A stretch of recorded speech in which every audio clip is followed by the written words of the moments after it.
Live from the Injured on the Go Just Call Mo studio. It's a blast! It's Orlando's own Tom and Dan. In studio with us today, he's going to be at the Orlando Improv all weekend long. I'm super excited. For me, this is freaking you out a little bit. Yeah, I can tell. This guest is the most famous to me guest we've ever had. I agree. In the studio. He also piloted, pun intended. He also piloted a show that you and I we didn't know this until really today, and we spend so much time together, more time than we actually do with our wives. This guy and I, our favorite show, and it was your show, America's Funniest People. Really? Yeah. Ladies and gentlemen, Dave Coulier. How you doing, Dave? I'm good. America's Funniest People, which we shot here in Orlando. Yes. We were going to ask you about that. At the Animal Actors stage at Universal. Yeah. So you're no stranger to Orlando then? I'm not. Did you live here? Did they just... No, I would finish Full House. Full House was Monday through Friday. And then, sorry, I'm not sure if you just picked up me burping. No, that's fine. It's totally fine. We do far worse than that. So, wait, hold on. Now I'm farting. Yeah. What is it about you guys? We do that too. It must be I just feel comfortable. Both of our wives are pregnant, and my wife is just tootin' crazy. Oh, yeah. That's her Egyptian name, Tootin' Crazy. Tootin' crazy? Yeah. Wow, you should start an exhibit. I'll cut that out. That's Sell terrible. tickets to that. Yeah. Heck yeah. But I see what you did there. Yeah, we were reading about it, and America's Funniest People. We both love the show, and it doesn't get enough credit, and we wish it was still on, and we wish you still hosted it. Oh, that's nice of you to say. It's totally true, though, because this was if we were throwing a dart at a dartboard of when TV mattered to Tom and I, it was when that show was. Boom, that was the show. That's really nice of you to say. I would do Full House. We would shoot in front of the audience on Friday night, and then I would hop on a jet, come here, and we would shoot America's Funniest People at Universal for the weekend, and then I'd go back on Sunday, and we'd start Full House again on Monday. So it was a crazy, insane. That's brutal. Wow. Yeah, it was brutal. We were talking earlier, and America's Funniest Videos and America's Funniest People, if you think about it, this original... Not enough credit. The original YouTube. It really was. It was why people are fascinated with YouTube. Well, it was like putting themselves on TV, and now,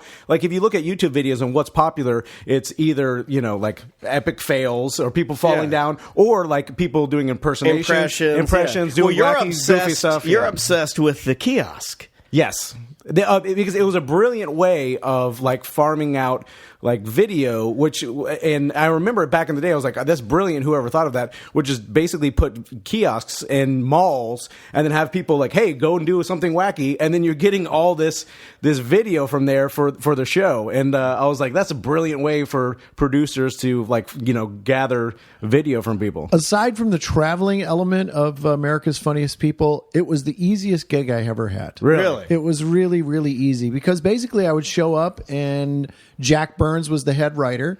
And, for a second, you stopped my heart. I thought you were going to say Jack Ching Bada Bing, and I was going to fall on the ground and die. Fast as fast can be. I did not ask him to do that. I did not ask him to do that. I want to be on record before they start giving me all the business on Facebook. Jack Burns was a very funny writer, and so he would have everything written for me. And he talked like this. Hey, Davey, I got everything written for you, and everything's going to be fun. And you just stand up there to the prompter, you read, and we're done. We're done. Then Bob's your uncle. I've never met him, but Bob's your uncle. And that's how he talked. He was hysterical. That's awesome. Dave, me and Daniel were talking about this before you got in here, and I know it's just part of the business, especially with comics, and you're touring around different places. You do all this media, you do TV, you do the morning shows and all the wacky morning shows and stuff. And I was just like, man, how many times do you have to answer the Alanis Morissette or Full House questions that you have no idea about? Because when people, they were so into Full House, and it was such a part of their lives that they think, I can imagine they think that you know everything about Full House. And if I ask him about this episode, he'll know, and he'll read me back the script in his mind, because he'll remember. In the studio with us is Dave Coulier. We're going to ask him some questions. Question 1, Full House trivia, and you're going to play against a caller. I'm like, oh my God. Oh my God. I've only seen a couple episodes of Full House. I've never really watched the show. Someday I'll have my own little mini marathon at home. But That's not I true. have 5 days of memories for each of those shows, so that's what I remember. And actually, Kurt just asked me something which was very interesting that I'd never ever thought about before. It was like, do you associate those memories? Could you associate one of those memories from one of the extracurricular things you were doing during that week of the filming? Yeah. Could you apply the episode title to that? And I was like, no, there's no way. Because I'm, blowing hand farts with Saget at the craft service area. Yeah. And I can tell you that we had a great time, but I couldn't tell you what the episode We've was. actually partied with Bob here in town. Have you? We can't hang with that guy. Bob? We can't hang with him. Yeah, Bob is my filthy Jewish sister. Yeah. He's too hardcore. Like I when he love goes him. out. Yeah, he goes out. Yeah, but when he goes out, it is 100 miles an hour. He goes. Yeah, he does. goes. Nice He guy, goes. awesome Yep. guy. In fact, he came back. He did. We used to be on a morning show that I think you actually did this morning, and then we left, and he came in and hung out with us. And you remember he came back like the next day. Yeah, and he's like, "What are you guys up to? Yeah. Let me hang out." Yeah, he's like, hey, I'm hanging out. Hey, where are you going tonight? I'm like, I guess with you, wherever you want to go. We ended up, Paris Hilton used to have a club here in town. Right. We ended up getting, I believe, kicked out of Paris Hilton's nightclub, Club Paris. Really? With Bob Saget. That's a badge of honor right there. Typical. Yeah. Is that typical Bob, though? Like, I don't think so anymore. But then again, I've never gone out with Bob on the road, I guess, when he's been in town to do stand-up, and I've not met him before.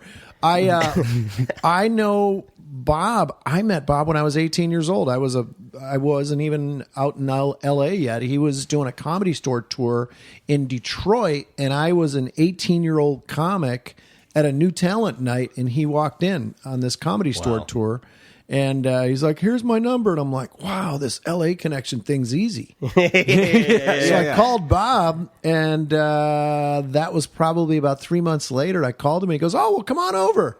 And I was in between apartments, and I actually stayed on his couch while he was gone on the road for 3 weeks. Really? Yeah. And this is way before This Full is House. way there. before Full House. This is probably 1981, 82 maybe. Wow. 5 years before Full House. So I was staying at Bob's house, and Bob was the only guy I knew who had call waiting on his phone. So you'd click the receiver once, and it would be another line could call in. So it was me and Bob and Gary Shandling. All those guys were on the road, and I was staying at Bob's, and the three of us would have these like marathon conversations where it was just filthy jokes. That's unbelievable. And so, like, if we go from there, like, you went from Detroit to L.A., and then you're staying on Bob Saget's couch. What was your first like breakthrough into like movies or acting? I started doing cartoon voices when I got to L.A. I put together a voice tape, and I took it over to Hanna-Barbera Studios, and they were very famous for Yogi Bear. Sure, and yeah. every Huckleberry Hound, some really classic, popular cartoons. So I dropped my tape off there on a Friday. On Monday, they called me and they said, "Can you come in and work on Scooby-Doo?" So I worked on Scooby-Doo. That was my first job. And so back then... That's so awesome, though. Yeah. That's like such an iconic... It was awesome, but I was 20 years old, and I didn't really know what the odds were. I just thought, you drop your tape off, and if they like you, they give you a call back. So I worked on Scooby. That was my first job. Did you have a particular character? Or were you I remember the exact... I still get residuals from it. It's the episode was called Muscle Trouble. And I played this character, Muscles, who basically chases Scooby and Shaggy around on this deserted island. he's like this weightlifter guy. Oh, so you want to get rough, eh? It's one of those kind of characters. We have muscle trouble. Yeah. You and I, as in we don't have I any. take pills for that. Yeah. That's awesome that you still remember like that sort of a thing. That was my And first job. Yeah. Killer setup. Do you walk in? Was it just like you thought? Like you just said you drop your tape off, you audition, and then do you walk in and there's like a producer and like It was. I was surprised at how small the little recording studio was that all these classic cartoons had come out of. And it was me and Casey Kasem, Don Messick, who did the voice of Scooby, Frank Welker, who's still a friend of mine. And we were kind of recording out of sync. It was just kind of pieced together. And but you were all there at the same time. That's cool. We were all there. Yeah, and it was just really cool to be on this iconic show that I'd grown up watching. Yeah, man. I mean, that's like legendary. I mean, Lego, like completely, it ties in though. Lego today just announced they're coming out with Scooby-Doo Legos. Oh, that's cool. Yeah, Scooby-Doo, man, still popular now. Cut 2 years later, Don Messick, who did the voice of Scooby, is getting up there in years, and he wasn't doing well physically, and so they held auditions for people to come in and do Scooby. So Andrea Romano called me in, and she was a good friend of mine, and she has directed every cartoon. She's legendary. She's just a sweetheart. And so she said, come on in and audition for Scooby. So I went in and auditioned for Scooby, and she goes, I think you're going to get this. And I was like, oh, man, that'd be so cool. And then some guy from Louisiana ended up getting it. So the guy... More of a Bayou Scooby. Yeah. So I remembered this. They were talking about this guy in Louisiana, and he was a pain in the ass, and he was difficult to work with, but he did Scooby. And so I was doing a club down in Louisiana, and this guy gets a hold of me and says, you got to do my radio show. I'm the voice of Scooby-Doo. And I went, wow, I'm finally going to kind of meet the guy over there. So I do his show, and he goes, Dave, so, remember when you and I were up for Scooby and I ended up getting, you didn't get it, and kind of tell that story. And I was like, I didn't get it. You got it. Congratulations. So this guy had every kind of Scooby-Doo memorabilia, anything you could buy that was related to Scooby, everything in his house. And so they don't put a lot of that stuff out, though. They don't? No. It's hard to find. That and Disney memorabilia. Yeah, very hard. So he says, I'm coming to your show tonight. Can you introduce me? Because I'm kind of a big name here in town. Is this real? This is real. He said, so what I'll do is you just introduce me up front. I'll stand and turn around and wave. I'm going to be sitting in the front row with my wife and my son and his girlfriend. I go, I can't do that. I've got a show to do. Yeah. Mm-hmm. He goes, no, just trust me. He goes, it'll make the crowd go crazy. And I'm like, okay. So I'm sitting there, and he's sitting right in front. And 5 minutes go by, 10 minutes go by, 20, 30, 40. So I finally have like a little lull where I take a water break, and it's like an hour into the show, and he's kind of like giving me the, would you do it already? I'm a big deal. Scooby-Doo over here. So I finally introduce him, and he stands up, and everybody's like, huh? And so he came backstage with his son, and it was just he couldn't leave it alone. Where he just got, well, remember the time when I got the voice and you didn't? He said it again. Oh, it was, yeah. What, radio guy though? He's a radio guy. He was a radio guy. That's surprising. That's typical radio guy. Yeah. And then Damn it, I guess he's fired. Well, I know he's fired because now my friend Frank Welker is doing the voice of Scooby. But it was so uncomfortable. What does he do with all those memorabilia, though, when you lose? Yeah. You burn it all. Yeah. Do you burn it all? Oh, you're bitter. There's nothing sadder than walking outside and I see my neighbor shoving a bunch of Scooby-Doo stuffed animals in a trash barrel, and he's burning, toys. I would love to do his show now. Hey, remember when you used to be Scooby? Tell that story. We should track him down and then call. Yeah. It was so uncomfortable. We know a guy, and we won't say his name, but it's so funny because you're freaking me out when you said the whole, hey, can you, I'm going to be coming out, can you announce, you know the guy I'm talking about. We know radio personalities that ask people to do that for, and we're like, why would it? Yeah, why? It's so How embarrassing. About you just go and enjoy Dave's comedy it's like and have a beer and be a human being. If the attention's not on them, it freaks them out. Oh, yeah. I'm so glad you guys aren't one of the zoo radio shows. I know you know the kind of show that I'm talking about, where they've got 15 people in the room, and we're back, and we're just talking about the time when Jim fell off the park bench at the company picnic, and he got barbecue sauce on his back. How do you get barbecue sauce on his back?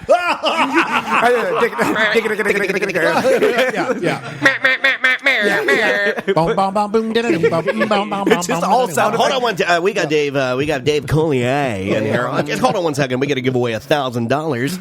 Today's $1,000 giveaway. The code word is piano. That's the code word. Dave's going to be at the Improv all weekend, and we're going to be we're short on break. We're going to be right back. We're talking about Alanis Morissette and see what's going on with that. Ask him some weird questions he's only been asked 1,000 times. Dave, how's it going?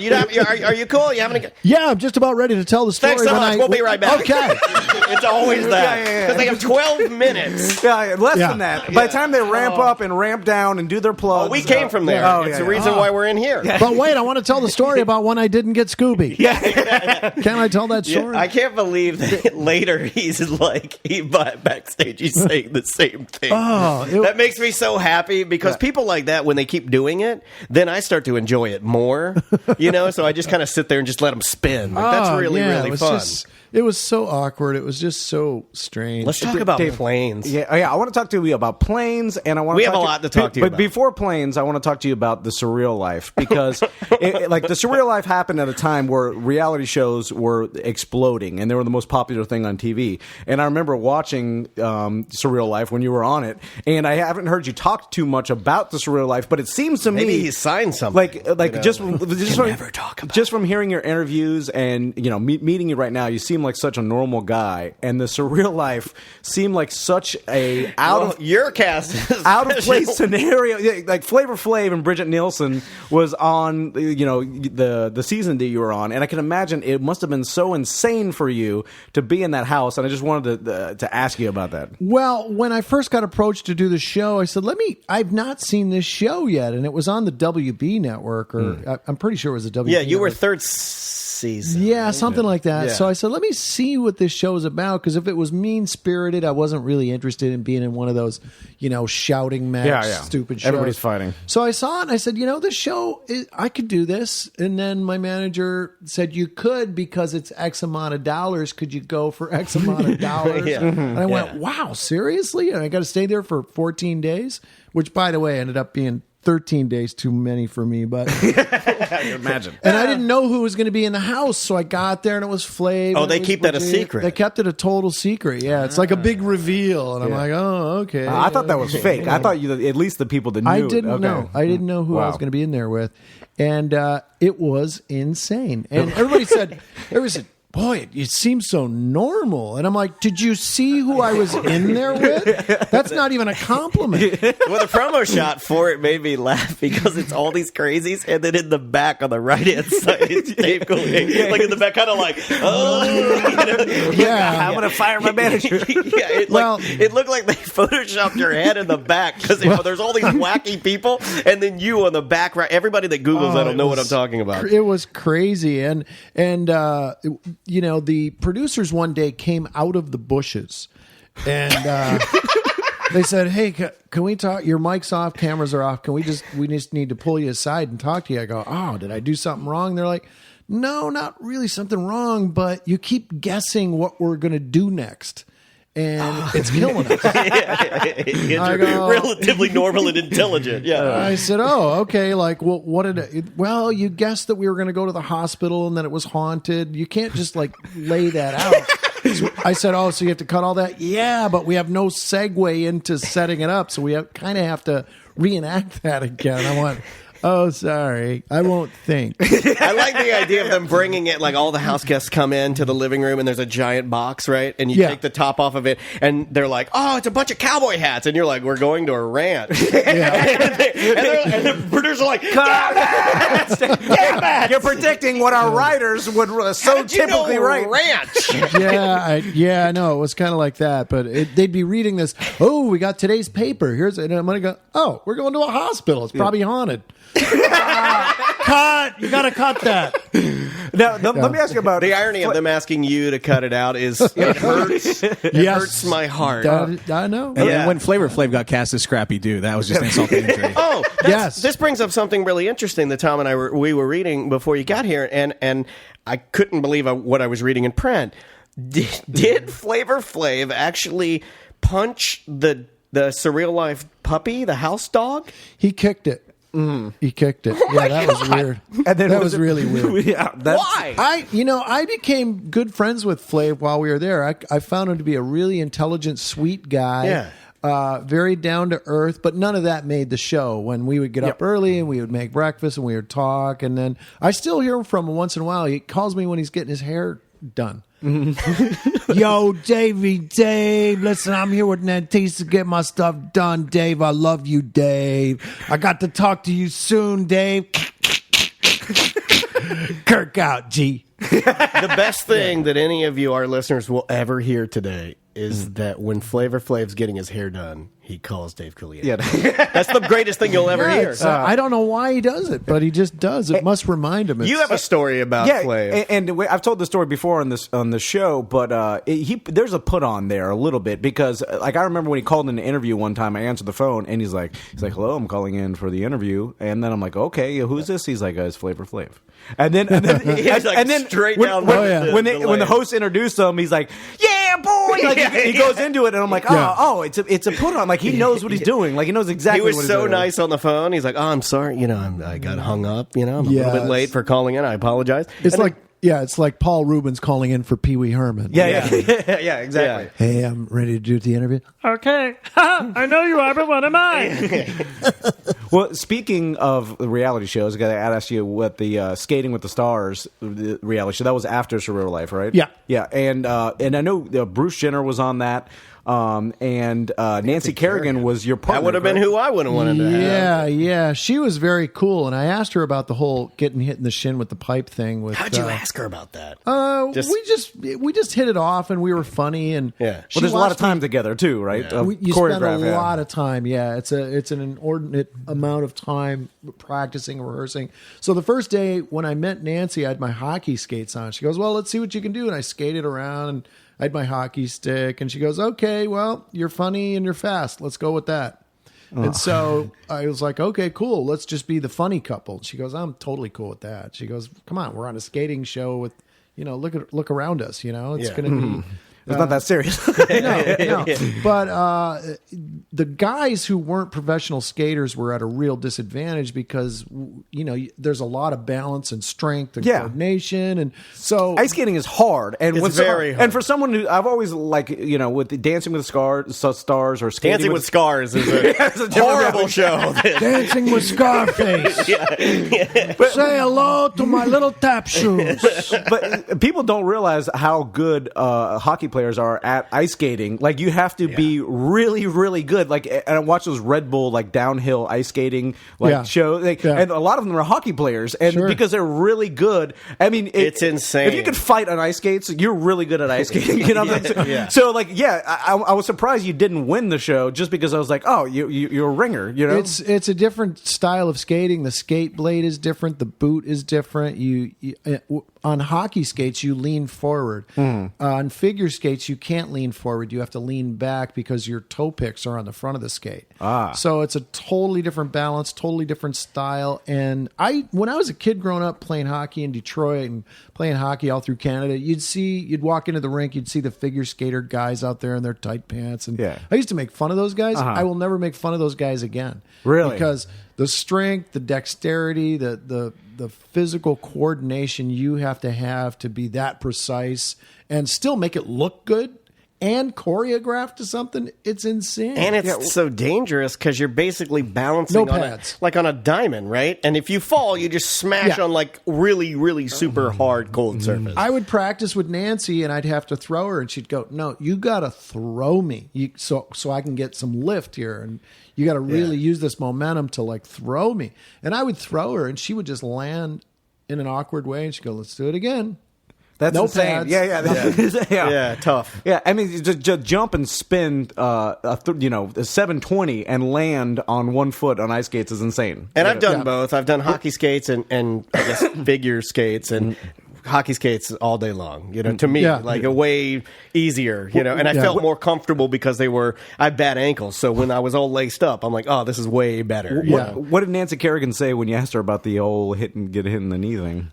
I said, what was the whole thing with Tanya Harding? I said, you knew I was going to ask you, well, what? She goes, well, the worst part about it is I was competing for the United States, and I really wanted to win a medal. Yeah. And she said, you're in the Olympic Village, and then suddenly you become the most popular person in the Olympic Village with all these athletes from around the world for something that is really crappy. Yeah. So a all this, violent act towards yourself is like they hit you in the knee. And she said it just completely pulled her away from what her objective was, which was, perform, and it was just a media circus. And she just said it was so crazy. It was just so out of left field. But she said that was the worst part, was having to, none of the athletes wanted to talk to her and hearing whispers behind her back. She said that was awful. Yeah, and then we, as a society, were eating it up because it's such a drama. the drama, and then you got the video of her going, "Wah!" And everybody was making fun of that. I mean, it's just nasty. The whole thing is just nasty. Well, speaking of media circus, and I find this fascinating that and it's well known that you stayed friends with Bob Saget and John Stamos, and then I want to ask you about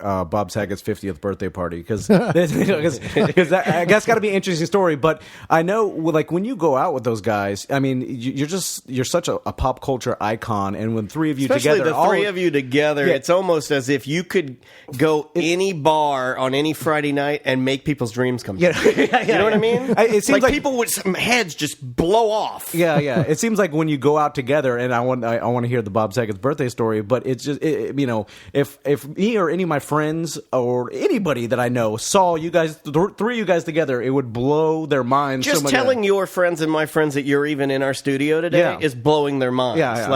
Well, thank you. I appreciate that immensely. And Bob and I and John did the Super Bowl commercial for Dan and Yogi. I remember that this past year. And so we went to New York to promote. We did Good Morning America, and Rihanna photobombed us. We did Jimmy Fallon, and Jimmy just went gaga that the three of us were there. We did this very funny sketch. I don't know if you guys have seen it. Yep. Where we reprised our Full House roles. And we also did The View, and Barbara Walters is gushing all over us. And it was like, who knew Barbara Walters is a Full House fan? Are you kidding me? I think everybody is. And so it really, took us by surprise that, we were getting so much attention from people, and it just hit us out of left field. And so we talked about that. We thought, wow, this is really weird. But then I think John said, it's the first time the three of us have been together on camera since Full House. And really, that was the first time. It caused quite a stir, yeah. And so, I mean, it was really fun, but I kept saying to them, the three of us, we should do a sitcom. Not Danny, Jesse, and Joey, but Dave, Bob, and John. I agree. And it's just us three, how we normally are, and we build on that. So that would be super interesting. I would, you said it before I could say it. I was just going to say I would watch that. No, for sure. Especially with the amount of crap that's on TV now. The amount of what I watch, and we're going to talk about that later in the show today. I can't stop watching QVC and Home Shopping Network. Really? I can't stop watching it because it's live and the people mess up all the time. Yeah. And it's so great. Because it's real. Yeah. I'm so disgusted with normal TV and how horrible it is that I've been reduced to watching QVC with my wife. And we love it. We just love it. And we get excited about the next projects.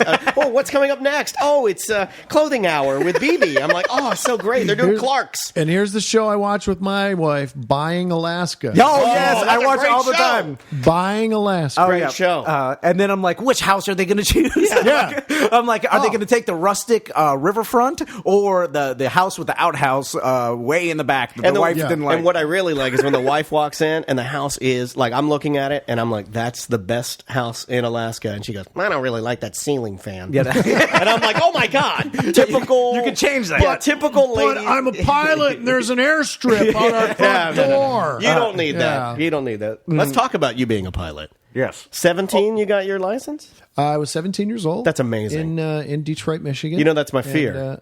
Flying. Yeah. Really? Yep. Yeah, I was gonna try to have you explain to Daniel how safe flying I actually conquered is. it this year with you, right? Yeah, you flew a lot, but you had to flew be on 10 times You had this to be on year. 10 Xanax Yeah. and barely yeah, awake. Yeah, I mean, but I did. I'm not a very happy about the fact that it was like 10 Xanax and like 9 beers. I mean, I was like Keith Richards style blasted. Not good. They're loading you into the cargo bay. He would, yeah. He was like my mom loading me around, you know. But yeah, My dad flew. My son's a commercial pilot. I fly every week. I'm actually going to start producing a show called Winging It. We start shooting next week in L.A. For years, I've just flown all over the country, and I keep a little scooter, a little Razor electric scooter in the back of the plane. And there's 16,000 airports in the United States. And so Wow. you can land at these little out-of-the-way places. I would fly from L.A. back to my hometown in Detroit every summer, and I would stop at these little places where I'd never been to, and it's kind of way off the road, and you wouldn't really go there unless you were in an airplane, because it's really off the beaten path. Sure. So I'd go there, and it was a fuel stop, and I'd get out, and I'd ask the people there at the airport, like, what's here? Well, we got the biggest socket wrench set. I'm in. I'm going to see that. Yeah. And I'd hop on my scooter, and I'd go 1 mile into town, and wow, they do have the biggest socket wrench set Is here. this the show? But this is how the show is going to go. where That's it's- awesome. It's called Winging It. And I basically throw a dart at a dartboard, and wherever it lands, we're going.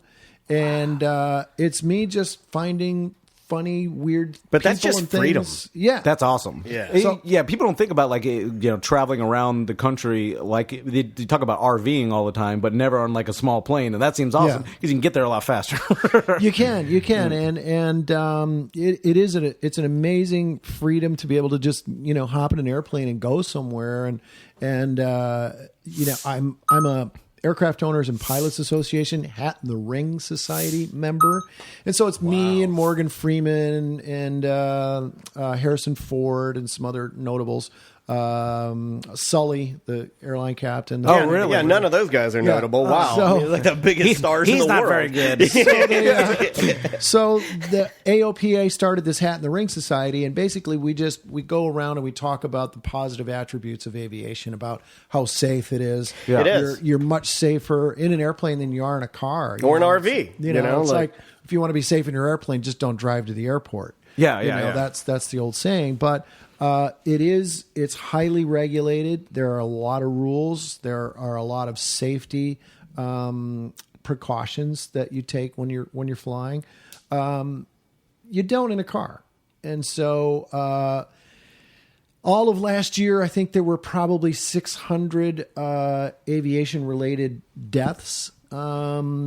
And most of those were related to electric scooter rides after the flight. Absolutely. You're darn right. From guys who weren't wearing a cup. I'm just laughing real quick that some guy's drinking in a bar, and then all of a sudden you go by, zzz, and you're like, dude, I just saw Joey Gladstone go zoom by an electric scooter. He's like, get the hell out of I here. bet he's on his way to go see the socket set. I bet that'll blow your mind. But I was going to ask you because They actually run the ticket stand at the socket set, so they better get on their scooters and try and beat you back to the socket set. And because you're a very accomplished pilot, and I was just talking to a buddy of mine, like in Colorado last week. He's like a professional skydiver, and he had this whole theory about what happened to the Indonesian flight.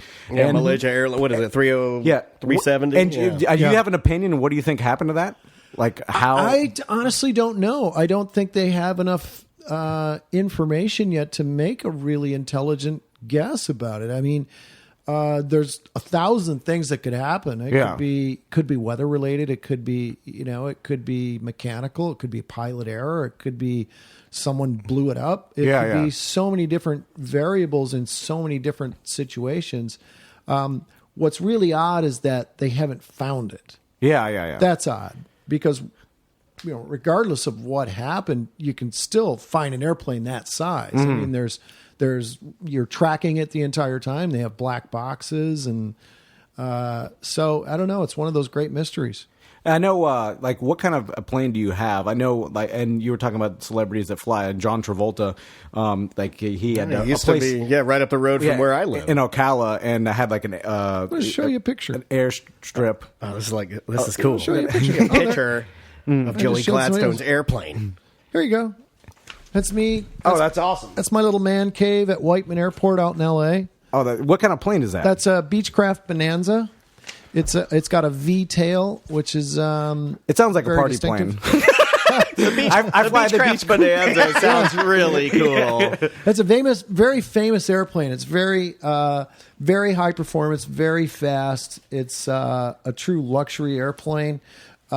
Seats 4. The range is about 700 miles. Mm-hmm. Ceiling's about 17,000 feet. And it goes. It's fast. But I love it. It's my second Bonanza that I've owned. And why that one? Because it's fast. It's really solid. We're in reliability reliability. Most airplanes are very reliable. Sure. But it's also an airplane that can get away from you very quickly if you don't know what you're doing, because they all have kind of very distinct flight characteristics. You can have the same model of airplane with the same power plant, everything, and that airplane, because they're all custom made, will fly a little bit differently. Little nuances and the feel of it. Yeah. So it's like more like a high performance style. What's the biggest airplane you've ever flown? That, or do you have? I did several space shuttle missions. No, I've flown some. I've got a little bit of time in some jets, small jets. They're called VLJs, very light jets, and some turbine powered aircraft. Cool. If I was on an airplane with you and the stewardess came running out of the cockpit and said, "Both the pilots are had a heart attack. Who can fly this plane?"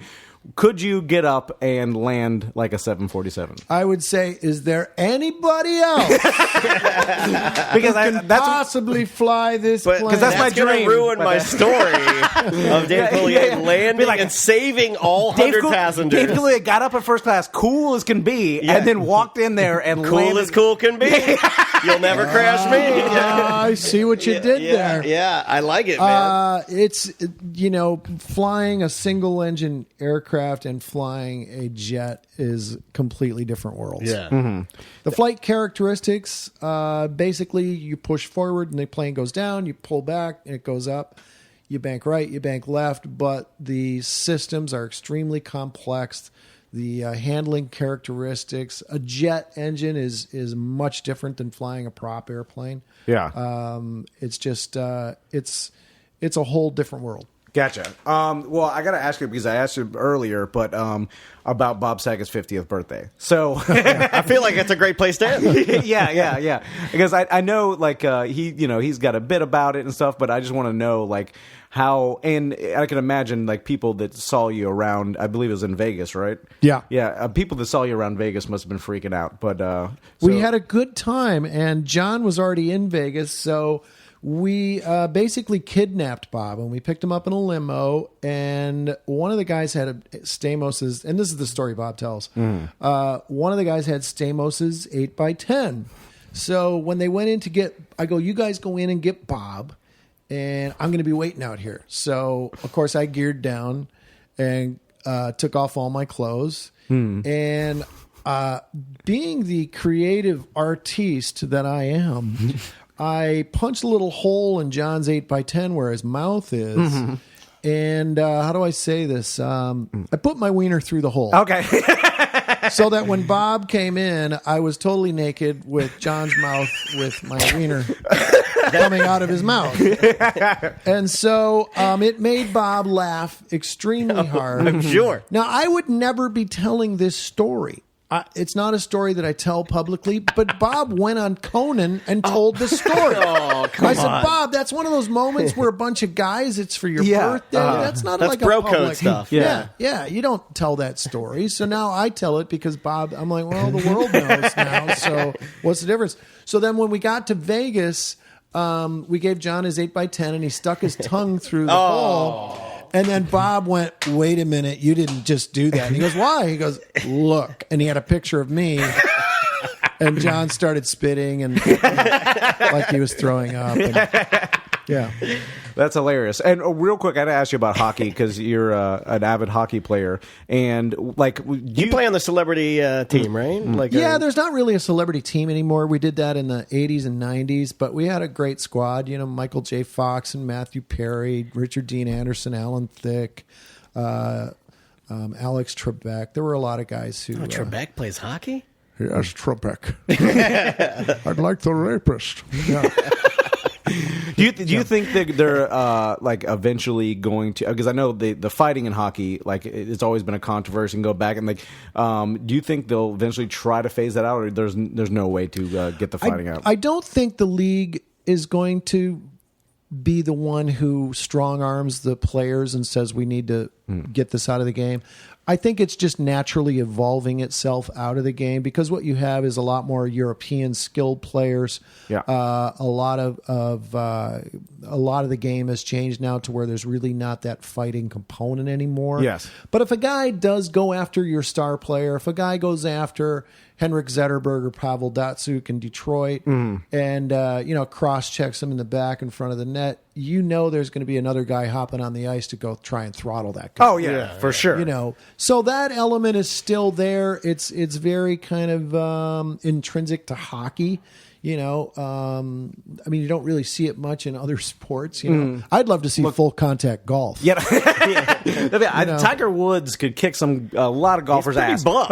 Most of the golfers are fat. I feel like he has a way advantage. Craig Stadler, I think Craig Stadler, the Walrus. Yeah, the Walrus. Yeah. He's like his name is the Walrus. I remember that from a kid. I played my Sega Genesis, and he was one of the only characters you could play as. And I'm like, well, this guy looks like Super Mario. I'll play with him. So I used him my whole time when I played it. But yeah, I can see Tiger Woods like teeing off on his hand. Just when a guy's admiring a shot too much. Oh, and here comes Ernie Els out in the bushes. Tackles him. Oh, that was a great takedown. That had to hurt. Pulls his golf shirt over his face. I love that move. By the way, they should be used way more in fighting. Oh yeah. If you watch it's the best move. And I'm like, why doesn't that happen? I'm watching World Star Hip Hop. I'm like, no one does the shirt pull over the face move. Well, when you and I scrap in here, we'd love to do it, but our shirts are too tight. You can't pull them over our heads. And you know what I like? And for those of you who are going to go see Dave at the Improv. Oh, and you should. Let me give the number out. 407-480-5233. 2 shows tonight. I think it's... What is it? It's 2 Saturday, 1 8 Sunday. and 10:30. 8 and 10:30, and then tomorrow night is 7:30 and 10:15. Yeah. And then Sunday, I believe, is 7:30. Yeah, something like that. But just call 407-480-5233. And you were clean, so it's like a family-friendly show. I admire that. It is. Well, we do not. We are kids, but we are disgustingly filthy, horrible people. That's okay. But I admire the fact that makes me you do laugh. that. Filthy and disgusting makes me laugh. But I came up the ranks of the Tonight Show. I did my first Tonight Show when I was 24, when Johnny Carson hosted. And if you wanted to get on the Tonight Show back then, you had to work clean. So I just never veered away from that. And it's not like we're reinventing the wheel here. You've seen clean sets on Letterman and the Tonight Show for decades. Jim Gaffigan, clean. Brian Regan, clean. Seinfeld, biggest comics in the world, yeah. And those are the biggest touring acts right now. So it doesn't take a genius to figure out. People just want to laugh. Yeah, it doesn't smart matter business how you move. get We've through always said, because we write a lot of stuff commercially that has to be clean, and funny's funny, man. Funny. It's a laugh funny. is a laugh. Yeah, that's true. And Mr. Coulier, you've had such a great career, and it's been so varied. And what do you think? What is the next wave of comedy? Like, a couple years ago, internet comedy started to take off. People, YouTube video crazy. Where are we cresting, and what is next? That's a really good question, because I think it's great that you have all of the tools and all of these different outlets to do podcasting, and you have the ability to produce your own videos, and I think it will just be more of what we have now, but an expansion of that, where you'll be able to have a live club in your garage, and it'll just be who knows, they might they might just CG an audience, and it's just a guy on a stage, and you're in front of a green screen, and you make your own comedy club, and who knows? I mean, the sky's the limit, but it's great. I wish there would have been YouTube when I was first starting out. I wish there would have been,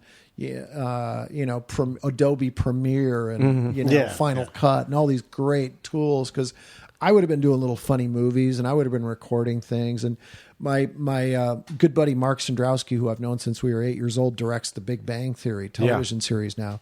So he and we were doing stuff in 5th grade. We were recording stuff. And the Coke Addict. Yeah, the Coke Addict. Whoa, nice. And so, Mark and I, we talk about that a lot. Like, man, it would have been so cool if we would have had all this editing stuff. Somewhere to put the movies you guys were making. Absolutely. Yeah, absolutely. Yeah. So, but we did the Coke Addict. Yeah, about a kid who was addicted to Coca-Cola. Google that. I will Google that. Yeah. Yeah. Well, Dave, thank you so much for We coming really in. appreciate it. Oh, thanks for having me on, and I appreciate all the shameless plugs. Yep, no problem. Oh, yeah. We'll go see him at the Improv this week. You're listening to A Mediocre Time with Tom and Dan. Thank you for downloading. You are currently listening to show number 298.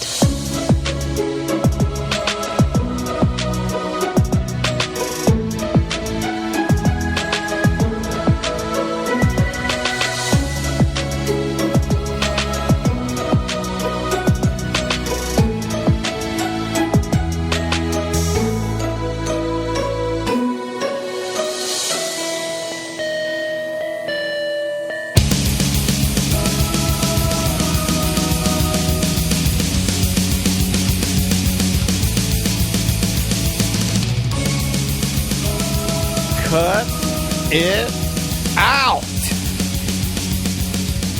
What was he referencing when he say that? Was he talking about like cutting a clip out? Because he started it with his. I researched a lot about old Dave Coulier. Coulier. It's You know how hard it was for me to Google his name? It Because I'm was. like cool. Cool. We'd like to thank Donald Coulier for coming in, and the O-Town Improv for having Donald Coulier here. You know how hard it is for me to spell improv without having the E at the end of it? What are you, Dan Quayle? It's a Mitch Hedberg joke. You spelled it when you texted me earlier this week. You spelled it Dave Coulais. Coulier? That's the French Coulier. version. He's a super nice guy. He is a super nice guy. Thanks so much to the Orlando Improv and Dave Coulier from Full House and America's Funniest People for coming into the studio. That was you of all people. You said Big that fan. You said that was the I used to like. I remember biggest celebrity we've ever had. I remember here. To me, and now people could argue. What about Mary Lynn Rice Cup? Yeah, like people. The show 24. 24 is gigantic. The show 24 bigger than America's Funniest People? I don't know. Not bigger than Full House. No, Here's not the bigger thing. than Full House. Like, and I wanted to talk. We only have a limited time, but No, we don't. We're the owners. We can go as long as we Yeah, want. but it gets too long, and then I'm like, oh, Is there is there such thing as too long? oh yeah. My wife doesn't seem to think so. That's why she's with me. But I think when I was reading and researching about them, like there was a time that Full House had like 24 million viewers a week, to each episode. And I believe, and Ross, you could check on this, but now that TV's so You said, Ross, you can and I thought you were going to say, Ross, you're going to dunk your head in a bucket of shit. Like something completely random that doesn't even make any I have sense. Tourette's mean versus Ross, I'm talking, you can dunk her in a bucket of shit.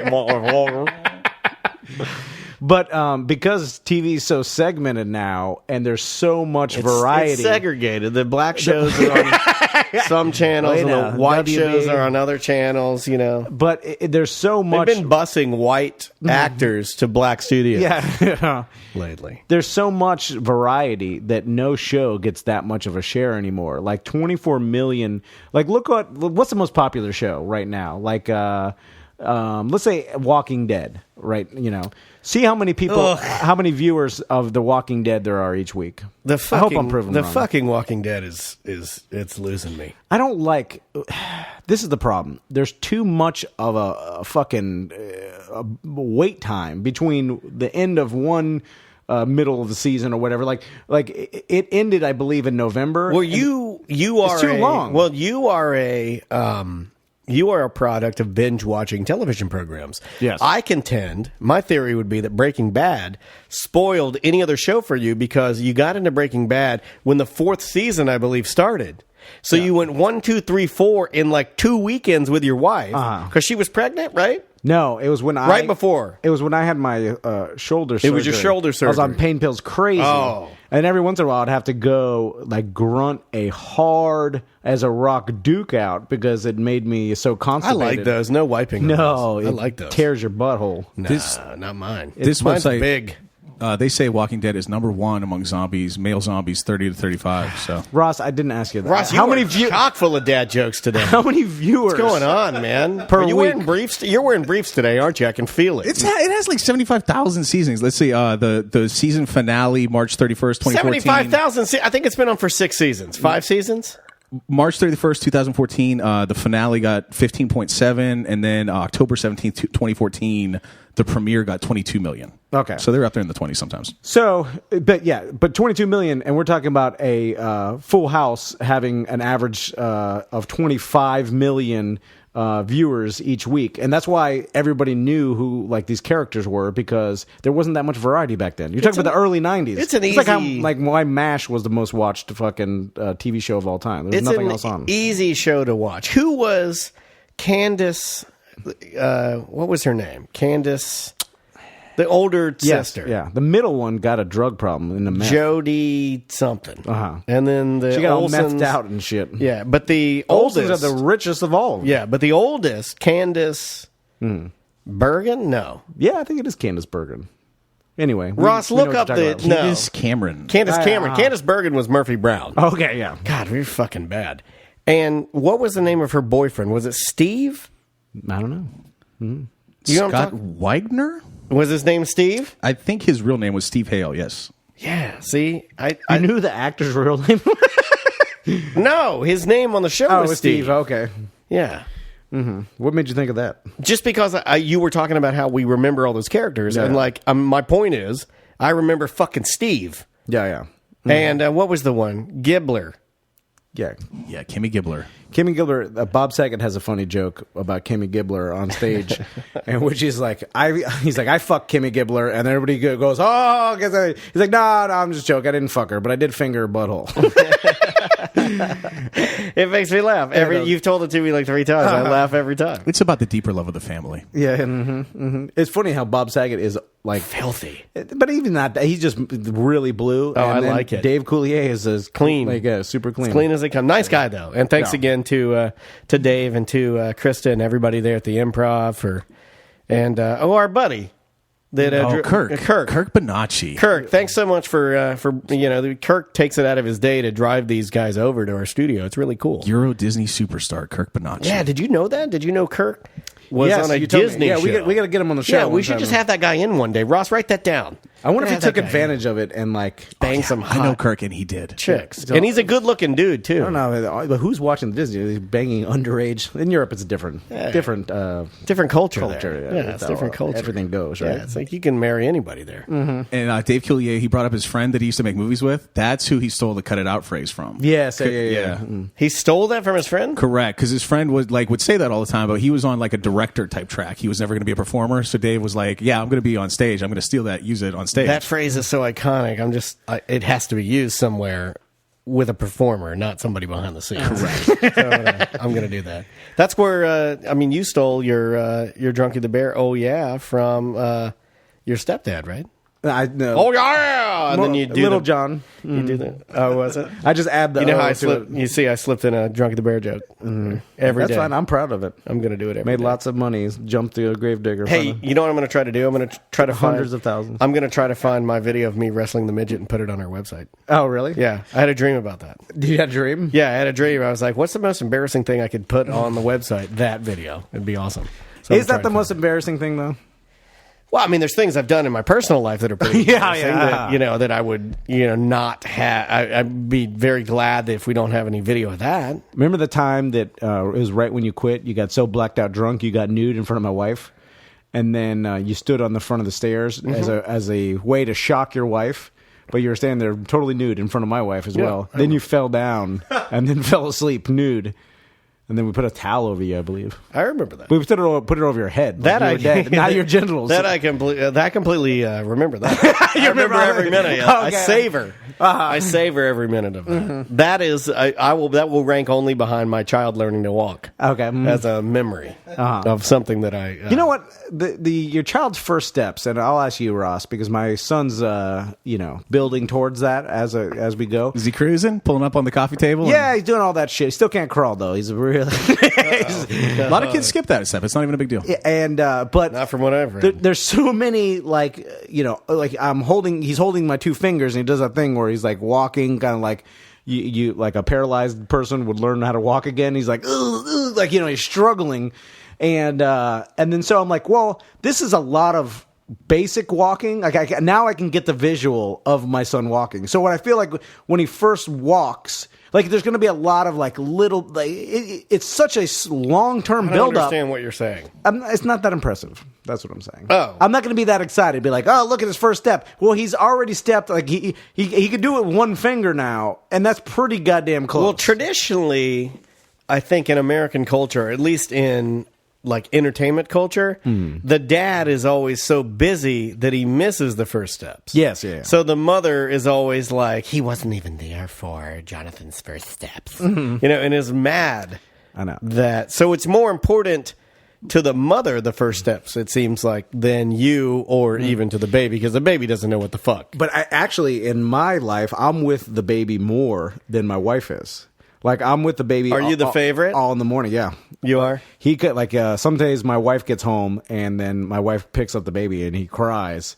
Tommy cries to go back to me. And then I love I every bet bit that of drives it. her crazy. It breaks her heart. That's, She cries about it. That's how you stay. That's how, in a married relationship with a child, you can knock her down a peg. Yeah. It used to be the paycheck, but that doesn't work anymore. Yeah.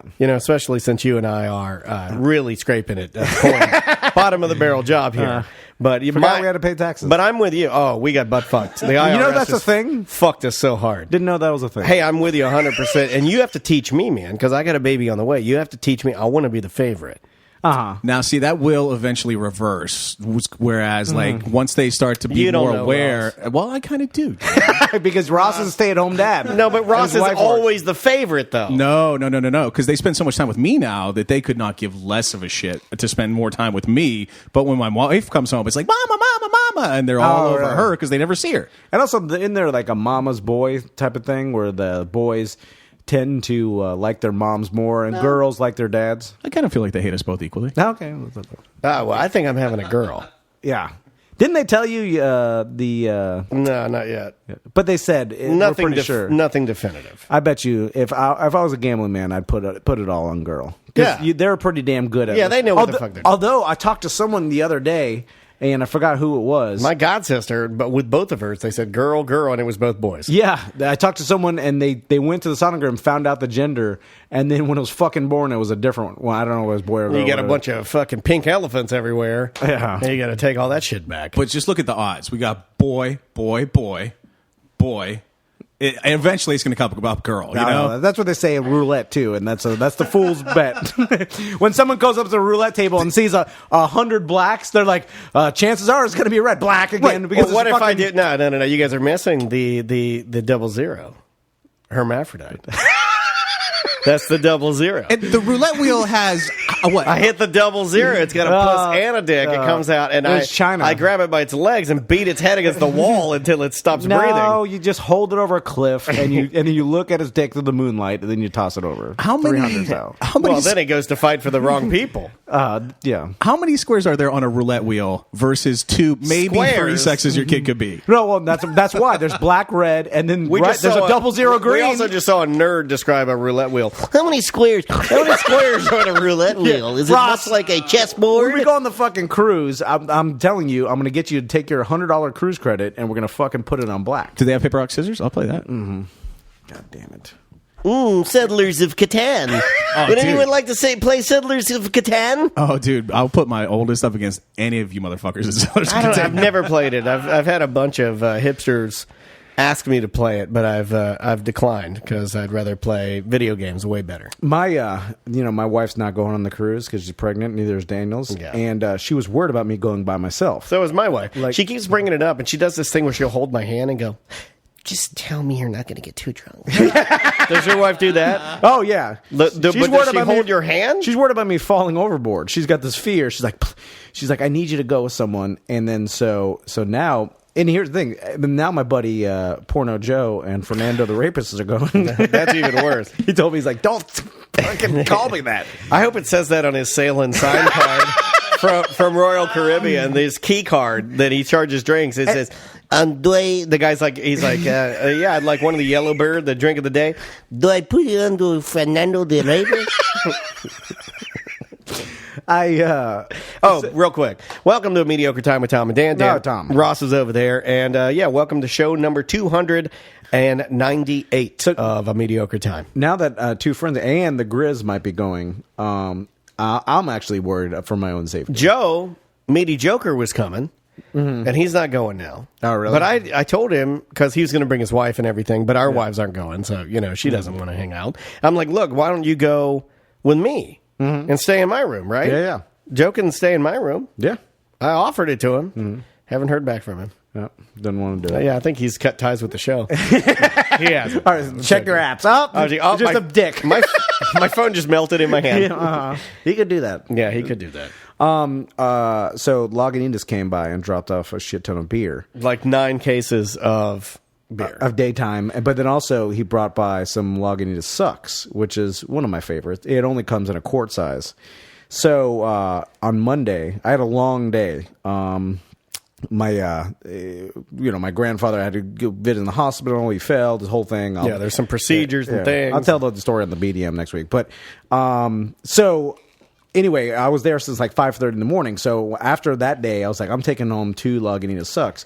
And my wife's had these conversations with me about my drinking during the week. Can you explain to the listeners how she chooses to converse with you? Through email. Yeah, and it's a long. And you get it in the middle of the night, right? Like she'd been up. Like no, I get it in the morning. Yeah, but she's been festering and writing it at 3 a.m. Right? Yeah, like, mad. Yeah, she's mad because at this time I'm scream snoring because I'm drunk. Those are the best ones. That's how my wife and I fight now. She'll storm out of the room and then we text fight. Okay, but it's better than screaming. That is better. It's better than screaming. See, I don't like that as well because it leaves a record of the fight, and then you're like, "I love you" later that week, and she's like, "Oh yeah, here's where you called me a bitch last week." No, that's why you should exchange phones and then delete.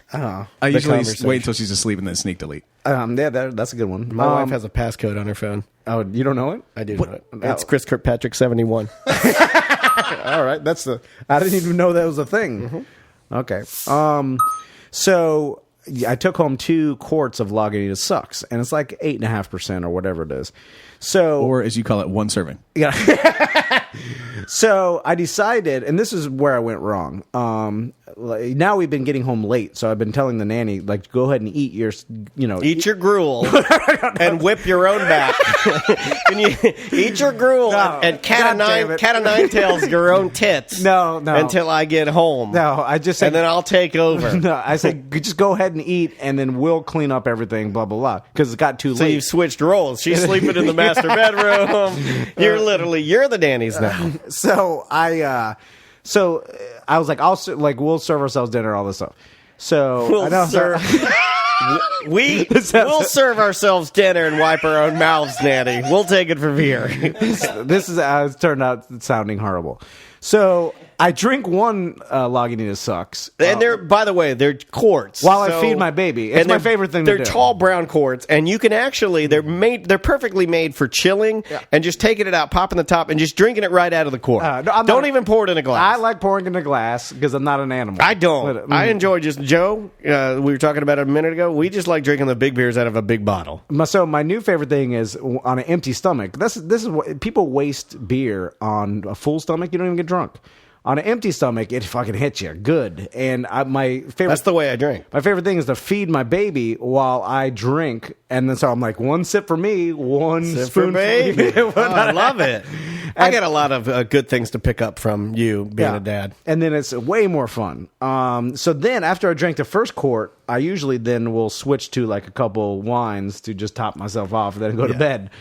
But I decided to open up the second quart. Of tall glasses of wine, or it depends. What do you do? Drink it out red, white. I drink it out of a Pizza Hut red. The big cup. one. Yeah, I fill it all. That's the Wing House. I leave an inch. The Wing House jumbo soda. Yeah, that's called a racetrack polar pop. Yeah, I drink out of that. So I decided to drink another Lagunitas Sucks, and that's where what percentage are we looking at? I think 8.5 or whatever. At 8.5. And man, it surprised me because I'm like, I could drink a good amount of like just straight up cocktails like vodka, cranberry, and stuff like that. Like I'm fucking full blown alcoholic, so it shouldn't affect me that bad.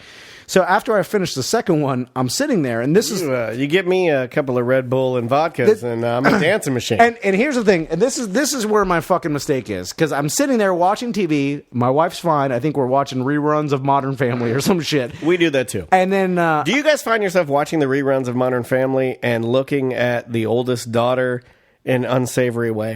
yeah, well, she's like 20 something. She's now. hot. Yeah. But the youngest one is still under 18. She's got big old tits. Yeah, don't make a comment on that. What? If I'm going to have a daughter, I'm allowed. It's like the N-word. I don't think that doesn't work that way. Oh, okay. So I'm sitting there, and I don't even really remember what I was watching. And then my wife's like getting up to the kitchen or whatever, and I'm watching TV. And then I'm like, hey. And then she's like, yes. I'm like, what's all this clapter? And she's like, what? And I'm like, what's all the clapter? And then she goes, what? You're not even saying a word. You're fucking drunk. God damn it, I had this. And then she leaves. And she's formulating the new email in her mind. The email comes. I'm like, fuck. I'm like, I did from the other side of the room, you hear the little Apple email. You're like, fuck. Yeah, and then my phone, because I only have it on vibrate. At night, I have it on vibrate. God damn it. And I'm like, all I needed to do was shut the fuck up. And I fucking blew it with clapter. So you combine laughter and clapping into clapture. I say, what's all this clapter? Clapter about. And then, clapter about. Then I scream snored. Laughter and clap. In the spare room. So what are you going to do when you get, because your wife's pregnant, so you get two babies. I'll sleep in the nanny's room. Does each baby get their own room? Yep. Oh, yeah. No. You put the two babies in the same room. It's easier. I suggested that, but one wakes the other one up. It turns out to be is that the way it's supposed to do? Pain in the dick, yeah. Because Tommy should be sleeping by then, and then the other one's going to be up all night for 3 months or whatever the fuck it is. Or 8 months like my first son. Or you just get a bigger bed and put all the babies in the bed with you. Buddy. What? Like the whole, you'll never sleep again rings true. I don't sleep now. No, but it's worse. I'm up at 2, 3 a.m. I've been tracking my sleeping. Yeah. It's terrible. Yeah. I'm up all night. Your crazy mind is firing off. Yes. I'm sending emails to myself. Chastising myself. Yeah. Yeah, you're sending terrible. emails. Yeah. Yeah, it's fucking terrible. But it's worse when someone else is keeping you up. Because then you feel... I got somebody to hang out with now. Somebody to talk to. No, my wife, I talk to my wife, she fucking yells at me. The baby doesn't understand. I'm like, hey, babe, are you awake? I am now. Yeah, I get all that. I was sleeping so good. Mm-hmm. Haven't you been watching QVC? I can't stop watching QVC. Now, I ordered something off of it too. Is that different from the Home Shopping Network? Well, they're in the same vein. Okay. I can't stop watching it. There's like Jewelry TV, there's QVC, there's Home Shopping Network. Yeah. There's a bunch of them. There's like QVC Plus, Home Shopping Network Plus. There's a bunch of different, like if you get down in your 1000s, you'll find a bunch of different like home shopping shows. But isn't it all just a bunch of turquoise fucking jewelry? They have that. And just garbage? No, but they have a lot of products, like Dyson vacuum cleaners, cleaning products. They do food. They do a food thing now where the guy's like, you're not going to find a bigger box of hot dogs. And he's selling it. And is that a box of hot dogs? Yeah, he's selling like a box of pre-cooked barbecue pork. Well, that's pretty cool. Yeah, it's the kind of stuff that Ross buys at Costco, but they sell it all on TV, and then they ship it to your house. You order it and they ship it to your house. So I watched this because, and I talked about this a little bit in the Dave Coulier interview, but I'm so fucking just disillusioned and just so mad at regular TV because it sucks so bad. Yeah, like if Walking Dead didn't suck so bad, I wouldn't be watching QVC. Now, you said that you watch it because it's still it's live, and they mess up, they fuck up all the time. I've only seen some major fuck ups, and you can see them online of like the guy Tony Little, I was falling off the ladder. That one's good. See those are gems. Those only come around like once, twice a year. But like I was watching last night, and I was watching it last night or 2 nights ago. 2 nights ago, I was watching it. I did a post on Instagram where I put up a picture of these sneakers. They're Tony Little's. They're called Cheeks. The sneakers are called Cheeks. and they're the ultimate daddy-o shoe. Yeah. It's like the shittiest. Is it like shape up or what? It's kind of like a shape up, but they're Tony Little's cheeks. And if anybody that knew infomercials from like I want to say like mid '90s, Tony Little was the guy that did the Gazelle with the long ponytail, hot pants, yeah, and he's all shorts. crazy, he screams a lot, that kind of stuff. Tony Little's cheeks. I'm watching the commercial, and Tony Little, you can sort of tell that he just they pushed him in, and he was like not really prepared for what he was doing. So he was saying everything but saying nothing, if that makes sense. Yeah. So for like those guys are good at just saying shit in front of the camera, but not getting. He's riffing. Yeah, yeah. So Tony's got his cheek shoe in front of him, and he's like, you know what I'm going to do right now? Look, it's Tony Little for Tony Little's cheeks. You know what I'm going to do right now? I'm going to cut the shoe in half. I'm going to take a steak knife, cut the shoe in half. He saws and he's like, look at that construction. Look at that shoe. Look at the way that's made. That's really well made. Look at this shoe. Really well made. Look how well made that is. Look at this shoe. But he's not telling you why. Like, what constitutes well made. Yeah, I'm just looking at a shoe cut. Exactly. Yeah. And so I start giggle laughing. You know how things get me, and then I'll fucking ride that shit all night.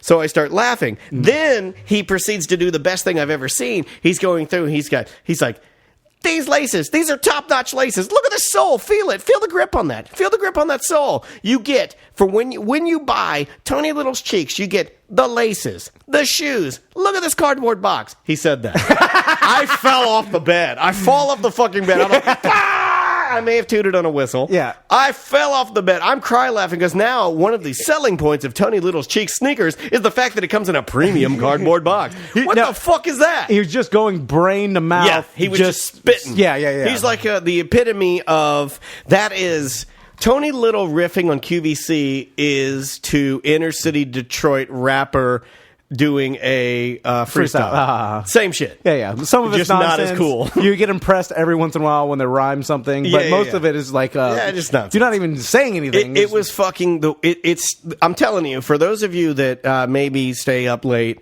for those of you that maybe toot the whistle, for those of you that like to imbibe in some of like Tom likes the high gravity beers, try the QVC. It's the funniest shit I've ever seen. Do you know what Tom would love to drink a beer out of? What? Trending on QVC.com right now, a set of 8 porcelain Cake Boss mugs with logos such as Devoted to Dessert, I Heart Frosting.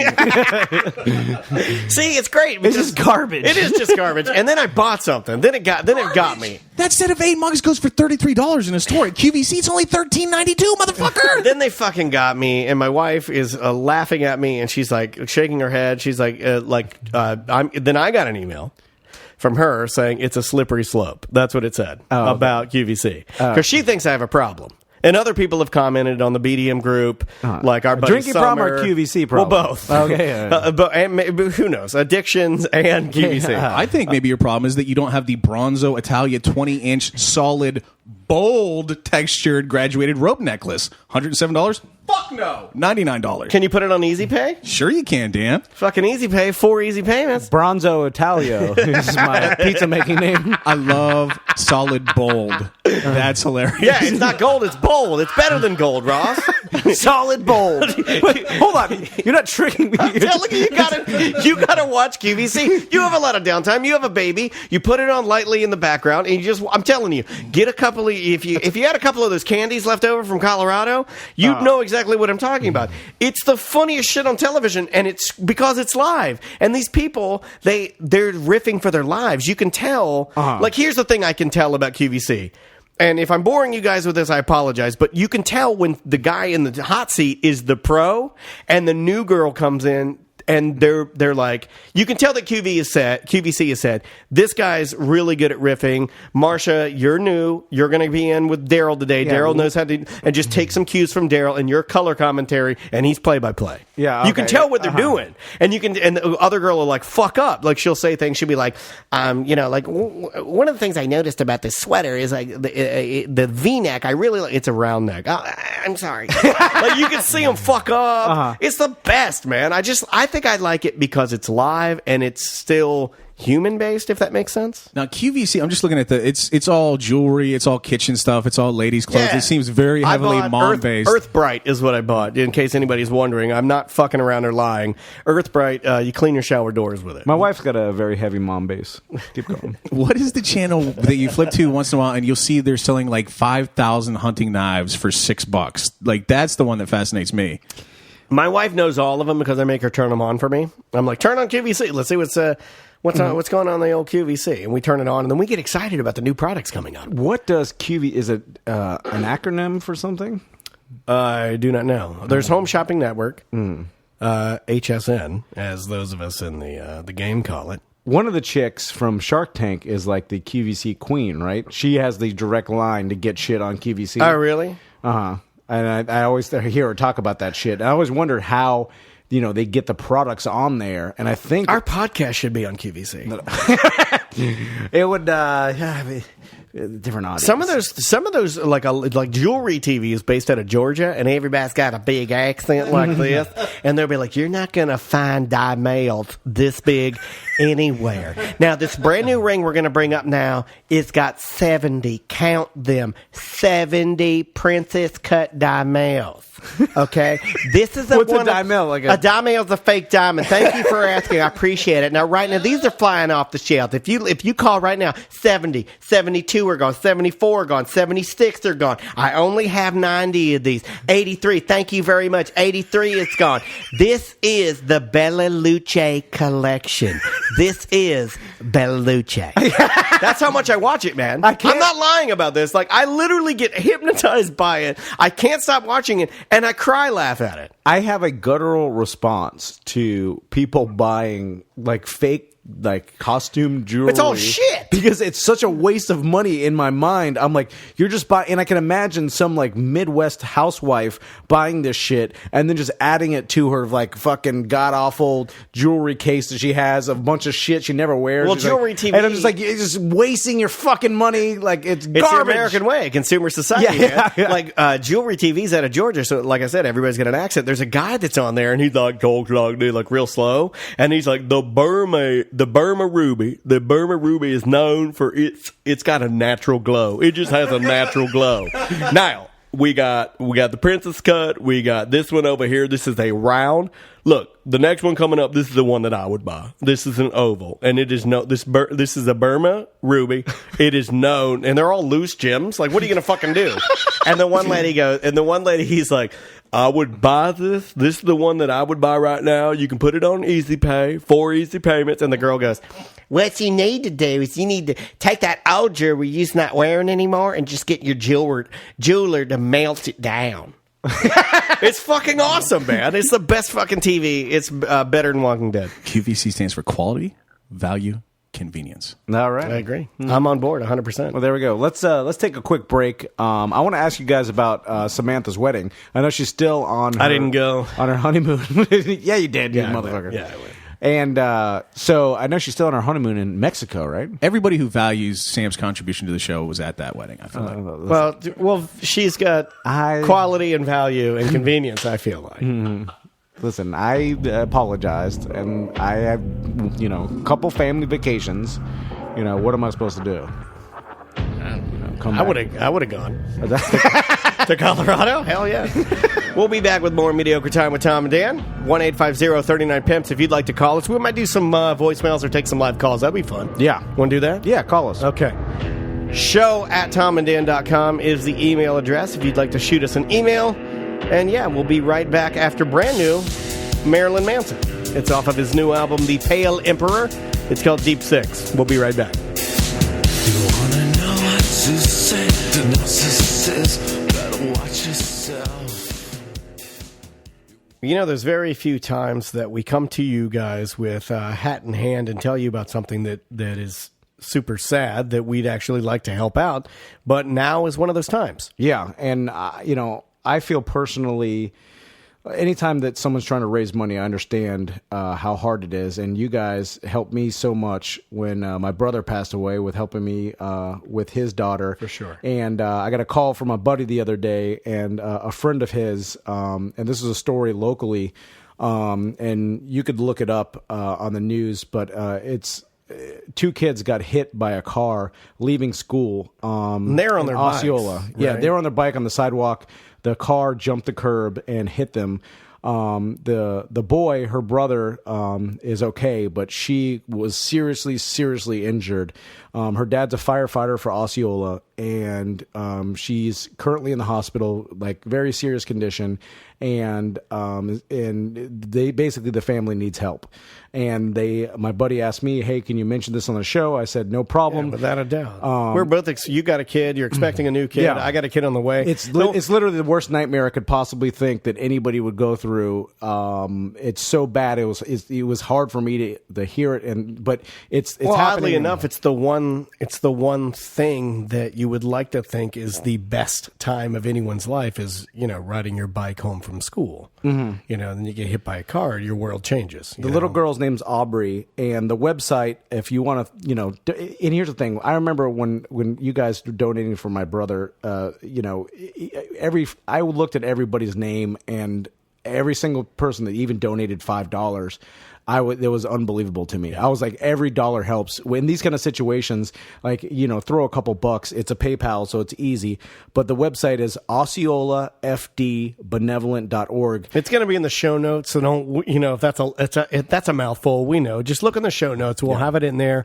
You can throw it into your browser, and then you can go there and throw a dollar or two their way. Yeah, so any little bit amount of money would help this family. And we don't like to bring you guys down with stuff like this, but hey, we're human and they're human and we're all human, and along with humor and what we do every day to try and make you guys smile or laugh or whatever, comes the tragedy of having to actually care for one another. And you guys always do a great job of that. So if you would like to help out, or if you have the means to help out, we'd love you to do it. Yeah, she was at a Coulier elementary school student, and it was on Local 6, if you want to look up the story. But anyway. I don't even think you need to. If you're like me and that kind of stuff is sensitive to you, just take our word for it and give a couple of bucks. Yep, it's going to be on Tom and Dan under the show notes. And shoot a couple bucks. That would help everybody out. Yeah, thank you guys.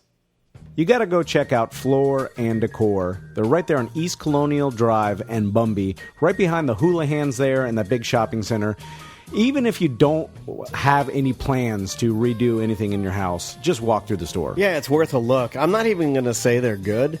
I'm just going to let the proof that we've actually both used this company for all of our flooring, countertops. I mean, we redid the studio bathroom. Has never looked better. In fact, you beam with pride sometimes with the little things. Yeah. And when Nikki Glazer, world-renowned touring comedian, and they hate being called that, when she walked in there, she actually came out, "Hey, you got a cool bathroom, man." Yeah. It's the little things like that. I mean, our bathroom was a normal bathroom. Now it's a showstopper bathroom. Now it's great. Yeah, and we didn't spend that much money in material at Floor and Decor. Don't tell people that. They can. What was it? $217, right? Yeah, it was $217 to transform our bathroom, and you could do that. And like a hotel bathroom. Man. Yeah, it's super nice. It's got the above ground bowl sink and the granite countertop. Yeah. And the thing is, they have all these special prices at Floor and Decor all the time. That's why you have to just walk in their showroom. Yeah. And the displays are unbelievable. Whether you're getting tile, stone, wood, laminate, or vinyl, decoratives, all the backsplash, all the grout, all the adhesives. I redid everything in my house with stuff at Floor and Decor. The travertine floor. I know the person that bought a house through Bart Merrick, and we went over to their house. Yeah. They got all the material at Floor and Decor. And they actually did something really cool. The guy had some laminate that the other owners had started to install, and then they stopped and sold the house. And they bought it, and he was like, "Well, I like the laminate." He was able to actually take it to Floor and Decor and match it up perfectly. He matched it up. He picked up where they left off, and he was knocking it out. Yep, they got experts there to help you out. It's really cool. In-store design services. They have over 1 million square foot of product underneath one roof, so you don't have to wait for it. They have it there. And they did have Tom and Dan koozies, but unfortunately we're out right now. We got to drop some of those by. Yeah. So keep checking in there and asking for them. Yes. We'll get them in there. And they have all the installation materials that you'll need, your grout and your mud, anything like that. So it's a one-stop shop. If you want to do it yourself, if you want to use Frank Gay services, get the material at Floor and Decor. They'll save you money, and they got the cheapest prices in town, so there's no reason to go anywhere else. Try the one right there on Colonial. It's right by the old Old Navy, right behind the Hula Hands. Or to find your nearest location, go to flooranddecor.com.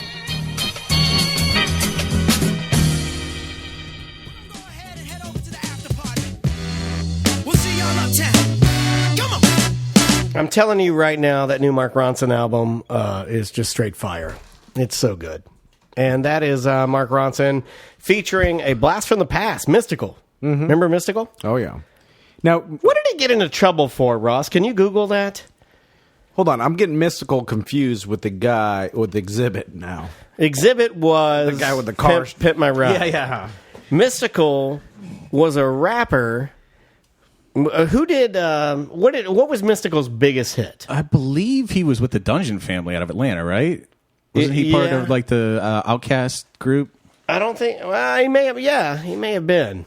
Now I'm getting them confused. I'm only going to mention this because Ross fucking tries to point out my grammar mistakes and knock me down and insult me. He was shaming you. He's like, let me give you a fucking school lesson. This is how to spell sense in the word whatever the fuck you said. That's how. Watch yourself. Watch it. Show me what you're working with. That's Mystical. Remember that? You asked me to proofread a business letter for you today. Don't tell people that. I noticed. Tom wrote a very serious. Never say that. He wrote a very serious business letter. And normally that would be a job reserved for me, his business partner. But he knows. Or I send it to my wife at work, and she's like, "Fuck, yeah, I've got enough to do." And she's like, "I just sent you an email about your drinking and snoring." and you're like, "Can you proofread this? Can you proofread this for me?" So normally I would have to do it, but today I was surprised that you said, Ross, can you proofread this for me, this business letter? And in addition to the word at all, ATALL, which I didn't know was a word, at all? Also corrected your use of the word. Wait, one word, at all? Yes, correct. No.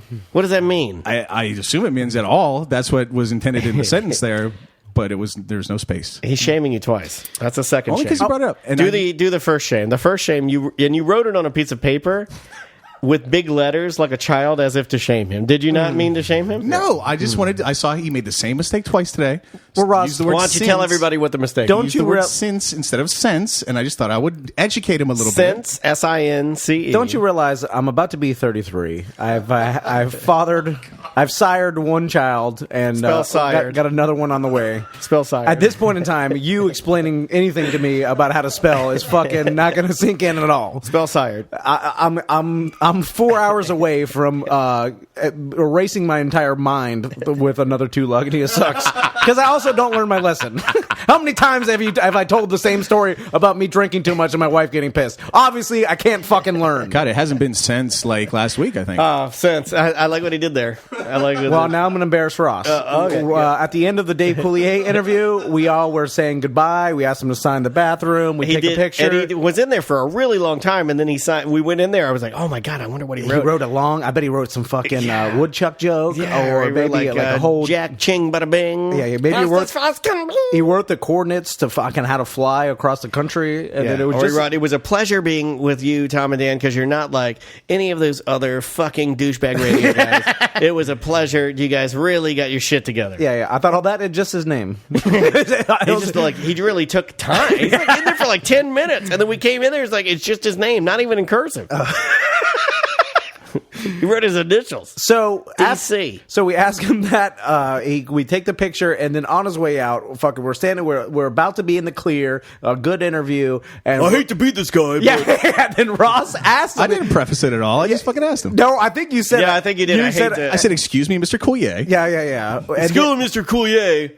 I hate to be this guy. And then you said, I don't know why I'm doing a Napoleon Dynamite-esque style voice for you. And I don't know. I'm not in the comedy business. Let me have some of your thoughts. Yeah.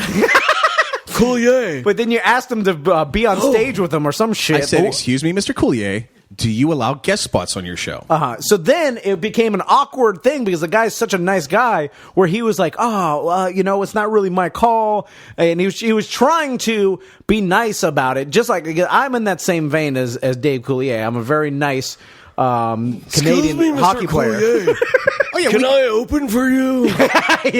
we could tell how nice you are by the fact that you brought up the thing I said off air so that you could tell this story to make a dick out of me. Yeah, that's how nice. Well, I wouldn't have done that if you didn't fucking start correcting my grammar or my spelling. But you know, Mediocre time, real fights. Daniel sits back and enjoys a Bud Light. So I just tried to give you a little helping hand off air, off mic, with nobody knowing, so that you would stop making a fucking fool of yourself in business on Twitter. Too far. Too far. you know what? If I wish Dave Coulier would have let you do whatever the fuck you wanted, and I would have called him up and said, "Don't let this fucking guy on the stage. You're an animal. I'll ruin your dreams." Excuse me, Mr. Coulier. I hate to be this guy, but can I open for you, please? So then, Somebody knocking on I our think door. Carmen's here. So then, Kermit is here. no, is it Carmen? Hey there. fucking Kermit. Where's the Fucking Full House Kermit guy? the Frog is here? I'm on weed candy. Fucking weed my mind out. So then Dave Coulier says, it's not up to me. he's like, "It's not up to me," and then he starts saying, like, I don't make those decisions. Well, he did this. He did the. Ooh, it's not up to me to make those kind of decisions. And then Ross is like, "You could just say no," and a very awkward weirdo. And he's like, just "Wow." say no. Say no. Say no. You looking at me, Coulier? Say no. Get the fuck out. You blew it. For him, I said, cut the fuck out.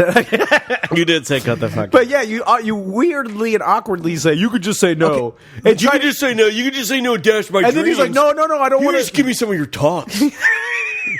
The voices do really make me more of a dick in this story. Like, That's how all your happened voice in the sounds. space of 10 seconds. It was very civil intercourse between comedians, and then you guys make it out like I fucking punched him in the face. No, when he left, I was embarrassed. Well, let me do a perfect impression of how it went down. Okay. So we were all saying goodbye. I'm like, "Hey, Dave, thanks so much for coming, and we really appreciate it." You're like, "Hey, Dave, thanks so much. It was really nice having you." Hey, and you said, "Do you mind taking a picture?"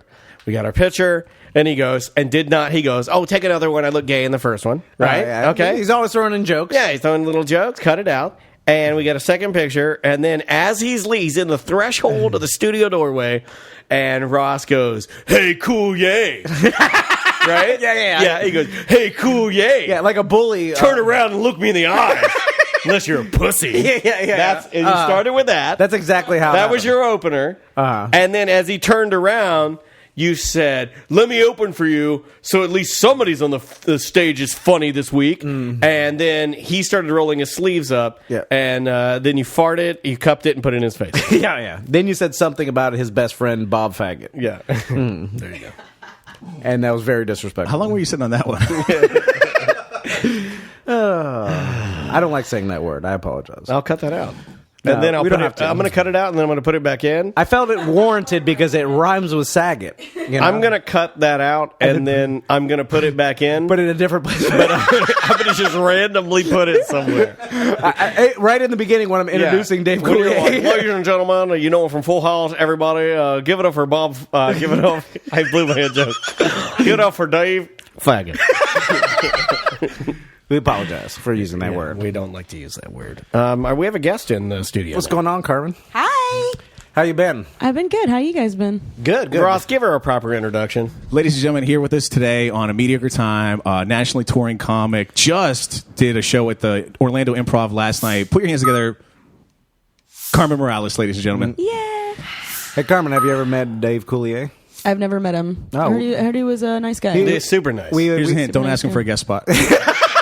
Just say no. I'm certain you could have Just if you say weren't no. if you weren't such a cunt about it though. I'm certain you could have been like cooler about it. Just and say you would no, have been, like, Coulier. He's like the sweetest guy. He just wants a squeaky clean show. Like Yeah. you just couldn't go up there and You're say fucking yelling- fucking toast for 19 minutes and be like, you guys don't fucking understand the importance that is hard bread. All right, thanks for coming by, Carmen. Glad you could make it out tonight. Just saying, you shouldn't be such a jerk to your guests. Well, let me ask you, Carmen. Wow, you know what? It's funny that you know what? I'm being dead serious, no jokes. I didn't even think about that. I didn't even think about the fact that he works clean. Yeah. And Ross definitely does not. No, I And can that work clean, motherfucker. I just choose not to. you can't I even know. not say motherfucker and saying that you can work clean. I disagree. I can't. If I take the word asshole out of my feature set twice, I have a clean fucking set. I just usually curse. I curse around my kids. I have a problem. I need help. No, I curse too. It's so hard for me not to curse on Twitter. This is actually an intervention. I try not to curse on Twitter a lot. Yeah. Lately, it's been squeaking through a little bit though because it's more me. I find and myself- it feels more natural when I curse on Twitter. Yeah. But then I look at the tweets later, sometimes maybe after a whistle, and I go, "Should you do that? Should you not do that?" Like, because I almost feel like Twitter is as if somebody's watching me eat dinner at Olive Garden. Yeah, it's weird. Yeah, like I'm not gonna be like disgusting at Olive Garden, Right. Because I'm in public, Right.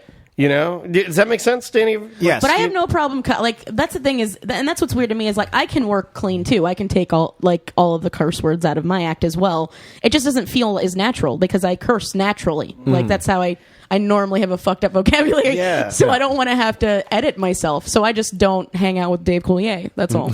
I just hang out with people who say fuck. Well, he brought up a good point, and like he was like, and it seems to me he just did it for the business aspect. Yeah. Of it. He's like, I realized that I needed to have a clean act to get on the Tonight Show. Well, you and I So then talked about that even with what we do. In that, should we clean up everything that we do on our podcast to see if we could make ourselves commercially maybe a little more of the attractive to a bigger clientele or a bigger client or but like I a think- Coca-Cola or something like that? Well, back in when he started, though, think about it. Like when to get on these bigger like television shows, they were all like mainstream TV, Right. So they were all FCC regulated. Like it had to be clean. So yeah, now on Girls we got Brian Williams' daughter getting her butt eaten out on television. And then here's the thing. I showed you. By the way, that was a pretty hot shot. I was for the she has record. a nice. I don't think that's butt. how it That happens. was a great ass eating like scene. Like I was just like, oh wow, that looks like a fun time. but But that would- I considered it honestly, like just because of how cool it looked. I was like, this could be a good time. You The know? thing about that is no woman that looks like her should ever be embarrassed if in a Hollywood production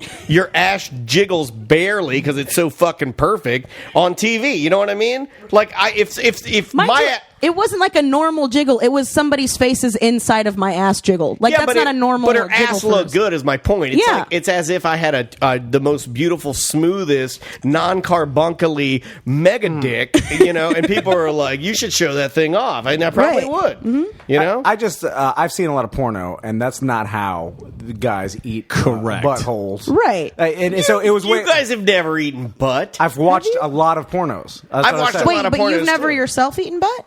No. I've never Why, eaten butt man? either. I've been Ross, married you to ever the same eaten butt? girl. I mean, I haven't, but I'm curious as to why Ross, you guys haven't. you ever You're eaten grown butt? men. You guys are all older than me, right? Yeah, but eating butt, I think that's an advanced move. Sure, I'm sure. Sure. I mean, that's not. And it's It's acquired. definitely not something you open with. It's for sure. acquired. It's like sashimi. If you're doing You know, oral, it's not like a California roll. if you're doing oral, it's an inch and a half away, no matter what you're doing. It's no big deal. No, Says but the married Tom's guy. right. He's Yeah. been so close there. An inch and a half? You measured it? I think it's closer than that. Estimate. Tom's right though. With that, I feel like that scene was more of like was more of an ass motorboating than anything. Yes, Like, yeah. It's just like. Oh, by the way, we have brought up the conversation. I think a couple of weeks ago we talked about motorboating and why it's called motorboating. And a swim teacher, a girl, we have a lot of women that listen to the show, and a swim teacher, a lady, wrote into us and said that the origin of motorboating tits, when you put your face in them and you go, is because when little kids are learning how to swim, in order to get them comfortable with having water near their face or in their mouth, they make them put their face in the water and make the sound of a motorboat. That's where it came from. Ah. That's where it came from. So What does that have to do with tits, though? So well, then when you put make your that face in sound- your tits. Oh, okay. Like if a guy puts his face in your tits, it goes, like it's called motorboating. That's why it's called that. No, that's Weird thing. More chicks motorboat me or have forced me to motorboat them than it's ever been like a chick dude scenario in my road travels. well, no one does that in real life. No one like Motorboats? Like imagine Not if. true. Hold on. Imagine if you. Well, not during like when I'm trying to be romantic. Yeah, like we've got like What scenario? fucking Maxwell's Urban Hang Suite on and some candles, and I'm trying to get to the gritty with my wife. I'm not going to motorboat her. It's in no scenario, no guy has been with a chick and then they're hooking up and then he's like, like it'd be better. scare the It'd hell be out. better if he asked. He's like, oh yeah, I really want to motorboat you. Yeah. That's an odd thing, by the Hear way. that? That's Yamaha outboard. And going back to eating butt, and me and Daniel had a long conversation about this. That's going to be the name of your autobiography. Going back to Going eating back butt. to eating butt. Yeah. Me and Daniel. Back to eating butt. The Tom Van story. We had most of our Tuesday was, in fact, a conversation about this. That's what we do for a living. So we quit our high-paying radio jobs to live in squalor. Talk about eating butt. And now watch GIFs of Brian Williams' daughter get her ass. It wasn't even real. They lined her butt with maxi pads. Yeah. And the guy stuck his face in there. So after we watched that, we sat back and we're like, all right. And then Daniel goes to me, asked me the question you asked me, have you ever eaten butt? And I'm like, no, I haven't, because I've been with the same girl for so long. You know, I'm like, but I feel But like that's why I feel like you should. That's like, why that's you why, eat butt. That's Yeah. why Ross was like, yeah, dude, I fucking eat butt. Why not? If you're with the same chick for a long time, that should be the person you're like, boo, let me fucking let me tongue your butt a bit. You're not going to eat a new girl's butt. I agree with you 100% because That's not a one night stand move. is my what I'm wife's saying. not really into that stuff at all, not even in the least. But every night when I know she's asleep and her eyes are closed, I get really close to her ear and I go, one day I will eat your butt. And I disagree, Dan. I would eat Zoe Deschanel's butt. it's that, Well, Zoe Deschanel looks like she has a clean butt. now you're. But your girl doesn't? Like, that's what I'm saying. No, Like, my that's- wife has a very clean That's butt. what I'm saying. Like, if the love One of of, your if life, not the cleanest. I think you're confusing. Your butt, though, I don't think yours is very clean because you don't use cottonelles, do you? This is You're dodging, sir. No, I Sir, don't. you're use dodging that. the question. No. Yeah, then you have paper and there's clogs. They stick in your pipes. Well, you know Frank what? Gay put the video camera down, and I saw all those cottonelles. Not in there. my pipes. I got big pipes. They're all clogged use up. wet wipes. They stick in your pipes too. Not my pipes. I got the bigger. My house is a newer mansion. Okay. It's not. It's not an old money mansion. Yeah. It's more of a new money mansion. So. Okay, so going back to eating butt. Now, I'll explain to you guys why you don't eat your wife's butt after a long period. It would be similar to buying a new car and then, like, 10 years later, be like, I'm going to put rims on this. I've done that. No, but You spruce it up. No, a little. no. Yeah, why not? You had it for too long. You throw You're when you're moving. You're That's what leaving keeps it spicy. You're leaving it the same because if you got a new car, you'd be like, I want to put rims on this new car. Eating butt, me and Daniel have this long. It's a more of a move. Eating butt is cheaper than rims. It's more of a move you would do. That I know. If I was to cheat on my wife or Daniel, you would do it with. You're going to cheat on me? Who are you going to cheat on me? No, or you would cheat on your wife. It's more of a move you do with some sort of like prostitute. Yeah, we talked or about new that. Girl, That I agree with him on. or that something I agree with him on. that you're going crazy. You're You just doing wanna do everything. it. It's a sexual animal. Yeah, it like you're riled up. Yeah. So if I were cheating, like you let's- lost control. Yeah, like you're too excited. Some hot girl walking her dog. She needs medical attention. I give her a Band-Aid. She comes inside. Not that I've had. Not I fantasized about this at all. And then she comes inside and we start talking, and then we just something hits us. We rip our clothes off, and then immediately it's like the first thing I do is like eat her butt. Yeah, this is different than, and people are getting confused with Getting my horny. old mantra of you have to build up and do new things as you're married to keep it spicy. That's called the wig. That's the wig theory. You're putting wigs on your wife. You're doing some sort of role playing. You put all a this wig stuff. on your wife's butthole. But that's for the guy. Because the guy wants to keep it interesting because you want to change your wife's appearance. also and stuff. visual. Yeah, a guy doesn't decide you know what, I'm going to try after 15 years of marriage. I'm going to eat my wife's butthole. It doesn't make any sense. Well, every day your wife gets It does older, nothing for me. Every day that your wife gets older, it's like buttholes are like beers. But you've never even played with her butt. Like you've how does she even know if she doesn't like what if she ended up really liking that Well, and here's not the knowing deal. it I've because you never even put a thumb on her butt when you were fucking her from behind. Here's the deal. Look, you're an animal. We're gonna be at Vulgarian. We're gonna be at Cigar City tomorrow for our first Tampa meetup. Right. Cigar City, a world-renowned brewery. Yeah, they're really good. Some of the best beers you'll ever have. Okay.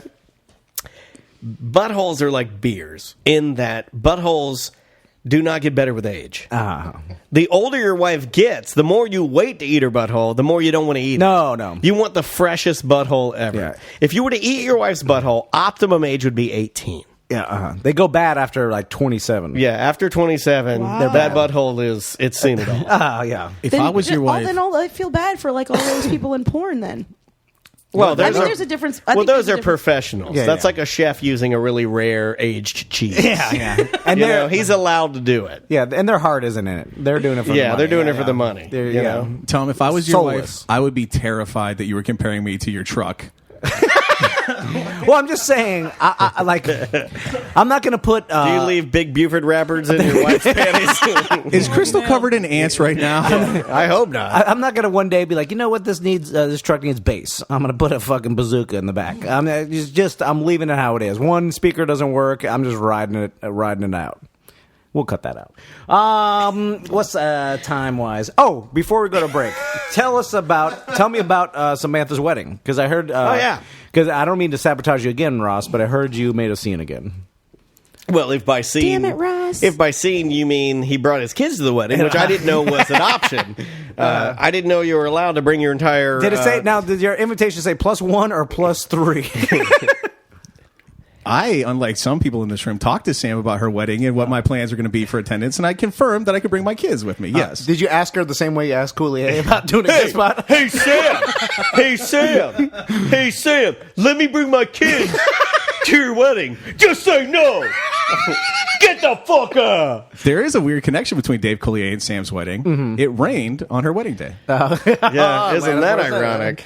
It did. And then Ross made his poor children, one of them lame, one of them with broken femur. One of them with a walker that he was using. Yeah. He made all three of their precious little faces stand in the fucking rain in the cold, and he forgot to pack them any jackets. Yeah, because he's a fucking amateur dad. It was like 65 degrees. We were right next to a lake. Dropping. He's like a 22-year-old dad with his first kid, with his 3 kids that he's had for several years. It was ice road truckers. It was so cool. Now, what threw me for a loop is that we go to that park all the time for the playground, and I've always seen weddings in the house. I assumed it was going to be You sneak sandwiches at all the weddings. You like walk in. I'm the DJ's helper.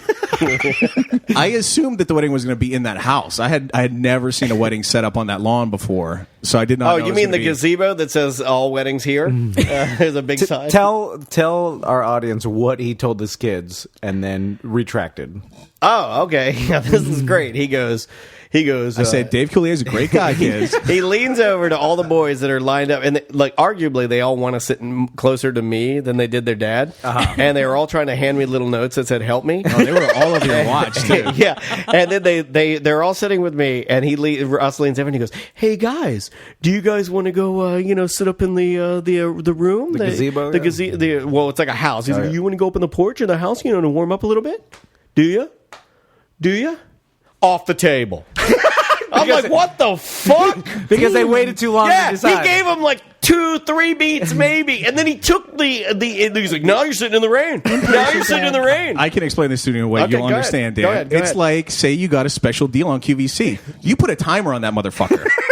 Now you got my attention, because that is true. Those deals only last for a little while, and there's limited stock. I hope you go, one kid gone, 2 kids gone, one left. One can do it. He's out the window. No one goes. Get the fuck out of here. The leopard print Uggs, the black is gone. Black is sold out.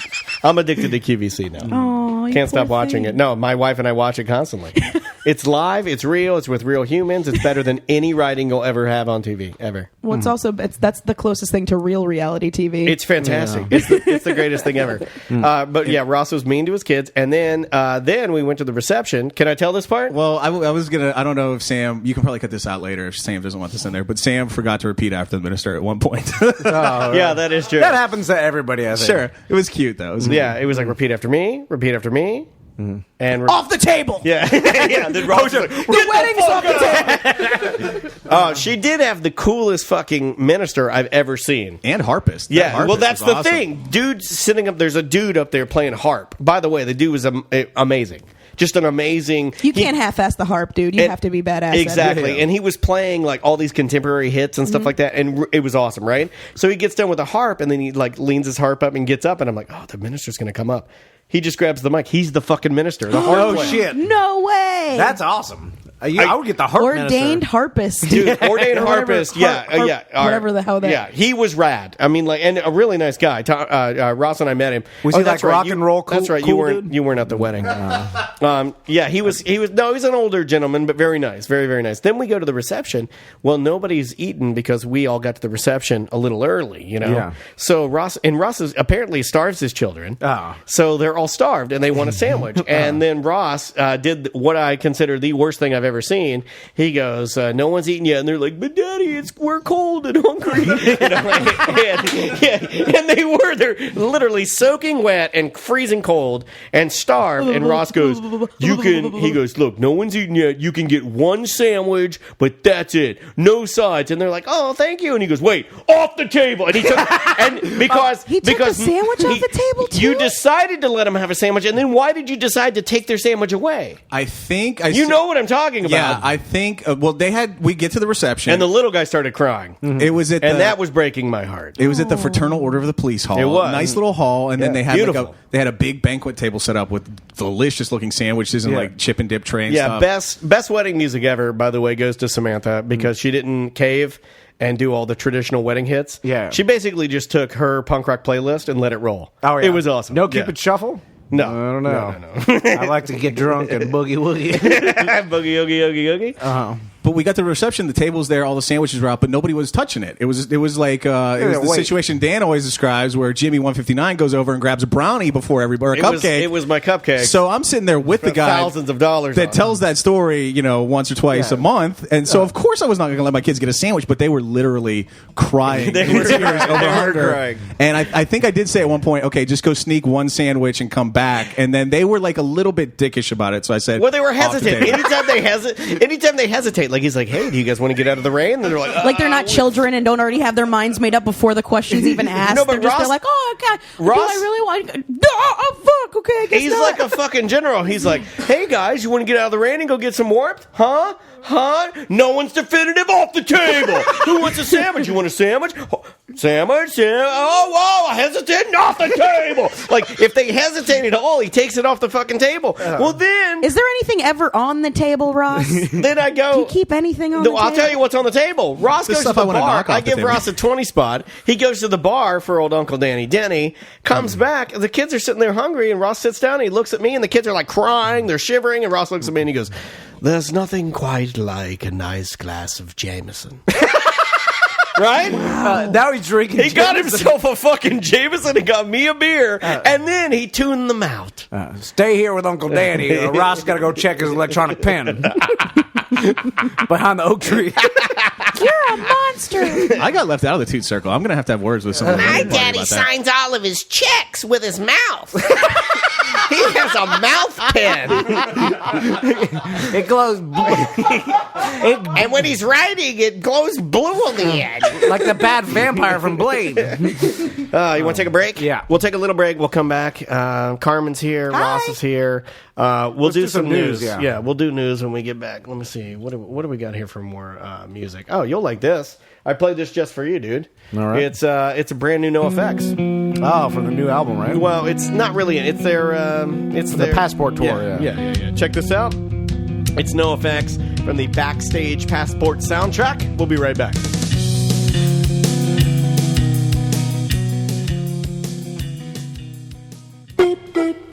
We are going on a cruise. Oh, yeah. You can find out all the information at tomanddancruise.com. It's that easy. You still have time to sign up. Oh, yeah. And it's going to be a great time. First, let me thank our sponsors. We have Bart Merrick, our realtor. He's awesome. BartTheRealtor.com. If you're going to buy or sell a house, use him. We got Trinity Tattoo in Longwood. If you're going to get a tattoo, go That's to Trinity. the place to go to. Yeah, go see all the guys there, and Gary and George, and go see the Beard, or maybe Earl Funk. All of those guys, they're incredible and buddies of ours, and they're going to be kind of tagging along the cruise. On the cruise, Yeah, that's going to be fun. And last but not least, this company single-handedly saved our homes, and that's Frank Gay Services. Has done a great job. I just used them to fix my water heater.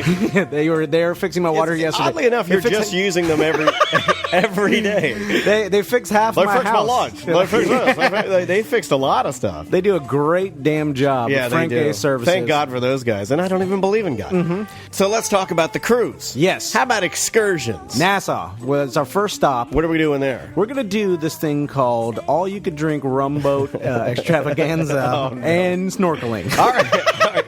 Is I had it a rum- snorkeling. Rum before snorkel? It's beer and rum for free. It's a booze cruise, and then you snorkel and you see beautiful. Both of us been diving in Nassau and scuba and snorkeling. I think the old adage is snorkel then rum, lots of fun. Rum before snorkel. You're a dorkle. It could be that. You are a dorkle. And so, like, you could sign up for that. We're going to do. Me and Daniel are going to be doing that. And then the next stop is Coco Cay. I'm in love with the cocoa. Is that? I'm in love with that Coco Cay is awesome. I've actually been there. That is Royal Caribbean, and that's the boat we're going on. That's where everybody pulls their tits out. Yeah, that is anything goes. They got all these inflatable slides and things out. They've got like a barbecue on the beach. It's super cool. We're going to do a party there that everybody Pugil can join. stick fighting with your tits out. Maybe eat the muff, sand the wood. Then this is included in the price. When we get back on the boat, it's a free cocktail hour, unlimited drinks, all you could drink for an hour. Yeah. And right before that, we're going to be doing a live taped podcast just in front of everybody. I'm sure that'll be fantastic. Oh, yeah, that's after the tits out. Yeah. And I'm in love with the cocoa. I'm sure that's going to be great. We got a gambling night. We got tons of different meetups. Yeah, I forgot about gambling night. Yeah. We're going to do... Ross is going to be doing some comedy. Card Shark Tom Van. And then you also Meemaw Granny Penny Slots with Dan. I'm doing that. I'm going to sit there because I like to sit and just pop the nickels in there and just drink drinks. So basically, if you want to come party with us, there's still time to sign up. It's tomanddancruise.com. Yes, sir. Treat yourself. Come and party with the cruise. It's our first ever. Yeah, super. I'm sure we're gonna end up doing it again, but you definitely want to be on the first. Maybe one. not. Well, that's true. I mean, after we're done with it, if I cheat with some listener's wife, then I'll get divorced. I think my wife is worried about that. Oh, yeah. Because she even said that. She's like, "Are you gonna get all drunk by yourself on the cruise?" And I'm like, "Yes, I am." What am I supposed to say? I'm not gonna lie to her. Oh, our wives aren't going, by the way, because they're both prego. Yeah, it's gonna be we'll be extra crazy. It'll be a better trip. Who are you bringing in your room? Uh-oh. Cops are here. Oh, bye.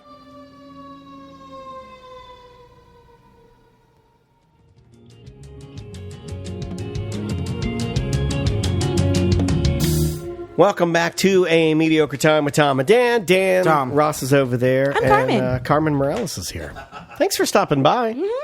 We haven't seen you in a while. Anytime I can day drink with you guys, it's always a good Hey, time. wait a minute. Last time we didn't talk, didn't your car get stolen? Yeah, my car. Can we talk about that? yeah. Sure. Did you I'm ever... past it now. I'm not going to cry or anything. That was shitty. It was so shitty. and I know you did a fundraiser for it. Remember, I benefit show. tweeted you and I said it should be called "Dude, Where's My Carmen?" Or "Dude, Who Stole My Carmen?" Or, I thought that was awesome. That would agree. I wish you would have told me that like a week before. And so I could had have something going on and I couldn't go and it sucked because I wanted to go out there and help out. Man, that is that's the ultimate violation as far as personal things because your house really can't be stolen. I guess a home invasion would be really bad. Now, before you say... But that's the thing is it was my house. That's why it was like because all my shit was in it. Yeah, So it was like. Did you ever get anything back or? All I got back was my hard drive, like my MacBook and all my camera equipment. All that shit's still gone. How'd you get the hard drive back? Yeah, huh? How'd you get that back? They took that out and left it on the floor as if, I don't think they knew what it was. Like, like what the fuck is this? They threw it. Yeah. That's add insult to injury. What about your car though? It was totaled. It got totaled. What'd they do to it? They were committing crimes in it, which is actually the most common thing, like common reason to steal a car. Like nobody steals cars and chops them up anymore. Like that's like 3% of like why anybody would steal a car. So I gotta they stop watching these, Fast and Furious movies. I feel like there's an underground ring of. They stole it, and they were like doing B&Es in it and stuff like that. And like when they found the car, they were shitting in it. What's B&Es? breaking and entering, and robbing people and stuff like that. That was a new form of Asian person. They were doing B&Es in there. I'm like, I only know like Japanese. They went out for B&Es food, and it was really. I was mad that they didn't invite me. So they're committing crimes in it, and it's done. And then they saw a cop, and it wasn't like a high speed chase, but they got spooked and like ran and ended up like they were driving down Katy Way, which isn't even a road. And they were driving down the Katy Way bike trail? Yeah. What a fucking idiot. I know. And And then for sure, they were doing the same thing I do with rental cars, which is drive with the fucking parking brake on. Yeah, all of it. Yeah, they're like, we didn't even get the insurance yet. I'm like, why does the CD player work? I'm breaking the knobs off. I'm like, fuck it, I got the insurance. And then, like, because like they saw a cop or whatever, they like bolted and ended up like plowing through a high school gate, like a gate to a high school. Yeah, and then jumped. I plowed through a couple of high school you gates. have. I bet you have. Yeah. And then they jumped a concrete median, so it, like my car was totaled. It looked like such a wreck. It was so awful. I had to like go and identify the body. It was so sad. Oh man. Yeah. What year? What kind of car? Can we talk about that? Yeah, sure. It was a 2012 Mazda 3. That's new. I had just gotten it in March. Oh my god. I didn't even have it a year. You got a new car now, or Yeah, I bought the same rig. the same one 'cause I exact loved deal, it. same Yeah. color? Same color and everything. Did you Except have- this one's got tinted windows. Whoa! Take that, Robert. Yeah. Did insurance? I'm sure you didn't have the comp and collision on it, did I you? had full coverage. Oh, did you? Oh, shit. Yeah, That's boy, good. you're better than we are. I had to because I owed money on just it. I didn't covered buy the- it outright. Oh, yeah. I don't know if you guys know this. I don't make a lot of money either. Well, we don't either, but I just cover the other guy. You know, I Right. want to make sure he's taken care of. As far as me or my car or my wife, you know, whatever, I'll just drop everything at the drop of a hat, get on a plane, fly away. Yeah. I got Why a not? well. I got Start old, a new life. I got an old piece of shit truck, so I didn't get the old comp and collision on it because I don't want to pay the insurance. So This is the first car I've ever had full coverage on it. Like I've Nice. never, and even that, I'm just like, can I just have PIP? Like that's it. I have a PIP white on liability. white original Maybach, and I normally don't. I let the driver take care of like any maintenance. You know what's fucked up is when North Korea, that's fucked up. yeah, it is. But the mass games, I'm a fan. I'm a fan. when insurance company, when you have a totaled car, right? They give you the money, the value for it. But then they just take the car to the junkyard or whatever. But they don't let you. You should have the option to be like, well, can I just keep the car that is totaled? Because they're just going to take it to the junkyard, but you still maybe could possibly. Do they get money sell, for taking it to the junker though? I don't know why. I think they gotta They get. just paid off my note basically. I think I got like $2,000 for it, Oh. and they didn't cover. They covered. That's a as far nice as- car too. Yeah, it was like 13 or 14 grand. Yeah. And then as far as like personal property, they only covered up to like $200. I was like, well, good thing there was $8,500 worth of shit in there. Oh. They Yeah, it only was covered huge. $200. Yeah. Were you able to raise enough money to? I raised enough, like between the benefit and like what the insurance gave me, I was just able to put down a down payment on this guy. So, but I haven't been able to like get any of No their shit computer back. or anything Yeah. like that. Well, so I saved up $300 and bought an iPad. That's about it. we knew So- you were coming. Uh-huh. Should we give her the? Do we do it now? What? We should do it now. No, I'm kidding. We didn't. I know you didn't. I was like, "Here's fucking It'd be cool. We pull out the MacBook Pro. We're like fucking Oprah. We're like, here's a MacBook Pro. Go pros. Brand new recording equipment. Well, I was going to talk about like the raising money and it's been like it's always we tried to raise money one time for our buddy Justin for his ball surgery. We did. I know, but he's with like, a little help from our buddy Scott York, who I think chipped in like all of it. but like he owed like 35 or we were trying to raise $3,500 because he got hurt and doing a stunt back in the day and like And this guy's got So a he had soft, the left nut pain. He's He got had a chronic left he's got nut a pain? soft heart for the old stunters. He had to get his like his Vas ball, deferens. Yeah, the Oh, tubes no, put back for real? so he could have kids. He now he's got 2 kids. Everything worked. Yeah. But we tried to do this whole campaign or whatever, like $3,500. It's always like a little bit depressing when we're like, we got you $700. It's like okay. Even though he's very but appreciative, it's better than nothing. You know, Yeah, of course. it's better than where Listen. he came from. They didn't give him shit. of course, Fuck that. he didn't care. But I always find it like a awkward, weird thing when you hand someone vastly under the. And if you did donate to that back in the day, and you will be at the meetup on Tampa, you are allowed to take a picture with his balls. Oh, that's sweet Don't of say him. that. Don't talk about that. Don't talk I about told him we stopped talking about that. He threatened to sue us. Let's do some news. All right, hold on. I got your thing ready to go here, Ross. Which one do you want today? Surprise me, Dan. All right, here I'll give you. How about I just go classic? Let's do it. Ross's piece of shit news. News today is brought to you by Orlando City Soccer's season tickets. MLS team in Orlando. First time ever. First day working out today, man. Kaka's in town. Yeah. He worked out with Coach Adrian Heath. Kaka, one of my favorite new Instagram accounts to follow. Oh, yeah. Section 129. Never forget to sit with Tom and Dan. Yeah, we are Section 129. We've got a good group now, and It's building by the day. We'd love to see you out there. If you don't have tickets, I think it's, what is it? 1-855-ORL-CITY. Yeah, or go to OrlandoCitySC.com. But when you call them up, just say, hey, I want to sit in the Tom and Dan section. They know. Or you could enter promo code AMT online if you want to buy them online. But we got a nice little group that is around us, and we're going to continue this on for a long time. So if you want to get in and sit next to us during the games, buy tickets now. Because then next year, when the new stadium hits, we're going to have the same section in the same area. And everybody who has tickets now gets first dibs next year. Yeah, So and apparently you can retain Tom them. said anyone that buys season tickets can come and be in the studio. I said that before. That was before Christmas. The offer is now. Oh, okay. Is it now done? Yes. Yeah. Okay, because I've had some people hit me up and say, hey, I'll buy them, but I want to sit in the studio. Oh, I do. Really? Well, Yeah. Well, it's up to you. I will allow it, but only for the next 2 weeks. How about that? Is that fair? Yeah, that's fair. Okay. Okay, so Orlando City I don't know how Soccer's- many people actually are. I sent an email. But Right now, we're sitting at right at 400. we'll have one person a day, and then we're not even doing shows. Yeah. I was worried that we were not going to get Orlando City Soccer's 10,000th season ticket holder, Ken Griffey Jr. in here. Oh, That was pretty cool, right? That's That was really cool. I surveyed his house when I was a surveyor. I did. You know, here's the thing. We work with Orlando City. We're their brand ambassadors. But I did say in my mind, what's the chances of Ken Griffey Jr. being the exact 10,000 season ticket holder? Just worked out that way. Oddly enough, it's Confetti 10,000 to 1. Or I would think that is pretty crazy, because it would be funny if Phil was doing a photo op with just some redneck from Titusville. It just so happened. I'd be like, and Ken Hey, Griffey, man. and Ken, Thanks for coming out to my trailer. Go City. Ken Griffey Jr. was 10,001. They're like, I'm sorry, we have to play by the rules. And it feels. I'm like, I have to. No, man. Gotta play by the rules. Do you think Phil made him pay for his ticket like he did you scumbags? Absolutely. Yeah, He's got the money Yeah, to pay Ken for Griffey. it. Yeah, we're Got that- season ticket holders. Got that home run money. Oddly enough, I was 9,996. You were 97. Oh God. Yeah. News today, we have a correction, first of all. Mystical was part of the No Limit gang, not the... He was a No Limit guy? Yes. He did Watch Yourself. That my wife texted me. Shake your ass, yeah. Watch yourself. And apparently he was sentenced to 6 years in jail for forcing his hairstylist to perform sexual acts on him. Okay. The victim That said will that... not happen with my hairstylist, because he will straight up beat my ass.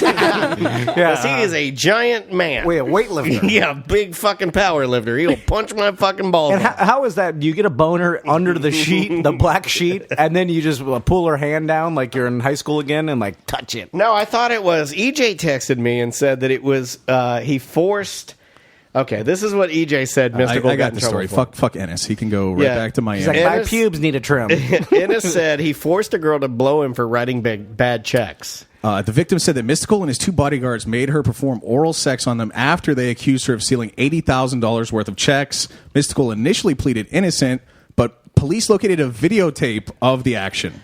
Oh, that's bad. Why would you videotape? hey, video this. I'm about to. I mean, commit I rape. would ask you to video. if I look. Also, do you think the girl? Okay, were they gonna just say we're gonna force you to blow us, and then you're gonna call it a day? Like, Can you we're really gonna- force anybody to blow you? I feel like no. In the Shawshank Redemption, I learned Andy Dufresne threatened to bite the person's dick off, and then they beat him. You reference Andy Dufresne He's my favorite fictional character. It's like the dude chick flick. That's what Shawshank Redemption is. I've It's never like- seen it. Really? I don't watch movies. Don't if even you know.